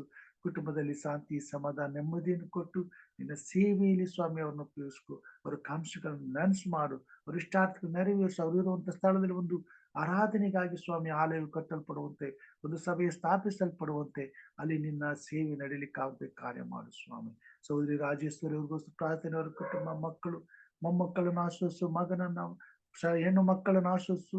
ಎಲ್ಲ ಕೊರತೆಗಳು ನೀಗಿಸು ಸ್ವಾಮಿ. ದಿನನಿತ್ಯವೂ ಭಾರವುಳ್ಳ ಹೃದಯದಿಂದ ಪ್ರಾರ್ಥಿಸುವಾಗ ಅವ್ರ ಪ್ರಾರ್ಥನೆಯನ್ನು ಆಲಿಸು ಸ್ವಾಮಿ. ಆತ್ಮನ ಅಭಿಷೇಕ ಮಾಡು, ಅವ್ರ ಇಷ್ಟಾರ್ಥಗಳನ್ನು ನೆರವೇರಿಸು, ಅವ್ರ ಕೊರತೆಗಳನ್ನು ನೀಗಿಸು ಸ್ವಾಮಿ. ಯಾವ ಕೊರತೆಯೂ, ಯಾವ ಬಾಧೆಯೂ, ಯಾವ ನಿಂದೆಯೂ ಇಲ್ಲದೆ ನಿನ್ನ ಮಗಳು ಸಂತುಷ್ಟಿ ಸಹಿತವಾದ ಸಂತೃಪ್ತಿಯ ಜೀವಿತವನ್ನ ಈ ಭೂಮಿ ಮೇಲೆ ಅನುಭವಿಸುವಂತೆ ಕಾರ್ಯ ಮಾಡು ಸ್ವಾಮಿ. ಈ ಕೂಟದಲ್ಲಿ ತಲೆಬಾಗಿರುವಂತ ಪ್ರತಿಯೊಬ್ಬ ನಿನ್ನ ಮಗನನ್ನ, ನಿನ್ನ ಮಗಳನ್ನ ನಿನ್ನ ಹಸ್ತಕೊಪ್ಪಿಸ್ತೇನೆ ಸ್ವಾಮಿ. ಆತ್ಮನ ಬಲದಿಂದ ಅಭಿಷೇಕಿಸು. ಘನವುಳ್ಳ ನಿನ್ನ ನಾಮದ ಬಲಕ್ಕೆ ತಕ್ಕ ಹಾಗೆ ಸ್ವಾಮಿ ನಿನ್ನ ಮಹಿಮೆಯಿಂದ ನಮ್ಮನ್ನ ತುಂಬಿಸು, ನೀತಿಯ ಮಾರ್ಗದಲ್ಲಿ ನಡೆಸು, ಚೈತನ್ಯ ಪಡಿಸು. ನನ್ನನ್ನು ಕುಟುಂಬ ಮಕ್ಕಳನ್ನ ಹಸ್ತಕೊಪ್ಪಿಸ್ತೇನೆ ಸ್ವಾಮಿ. ಮಾಡುವಂತ ಸೇವೆ ಕೆಲಸಗಾರನ್ನ ಹಸ್ತಕೊಪ್ಪಿಸ್ತೇನೆ ಸ್ವಾಮಿ. ನಮಗೆ ಬಲವಾಗು, ಶಕ್ತಿಯಾಗು, ಜೀವವಾಗು ಸ್ವಾಮಿ. ನೀನು ನಮಗೆ ಆಧಾರವಾಗಿದ್ದು ಅನುದಿನವೂ ನಮ್ಮನ್ನ ಕೈ ಹಿಡಿದು ನಡೆಸು. ಪ್ರತಿದಿನ ಬೆಳಗ್ಗೆ ನಿನ್ನ ಮುಂದೆ ಅಂಗಲಾಚಿ ಬರುವಾಗ ನೀನು ತಿಳಿಸಬೇಕಾದ ಸತ್ಯವನ್ನ ತಿಳಿಸು, ಬೋಧಿಸಬೇಕಾದಂತ ಸಾಕ್ಷಿಯನ್ನ ನೀನು ದಯಪಾಲಿಸಿಕೊಡು ಸ್ವಾಮಿ.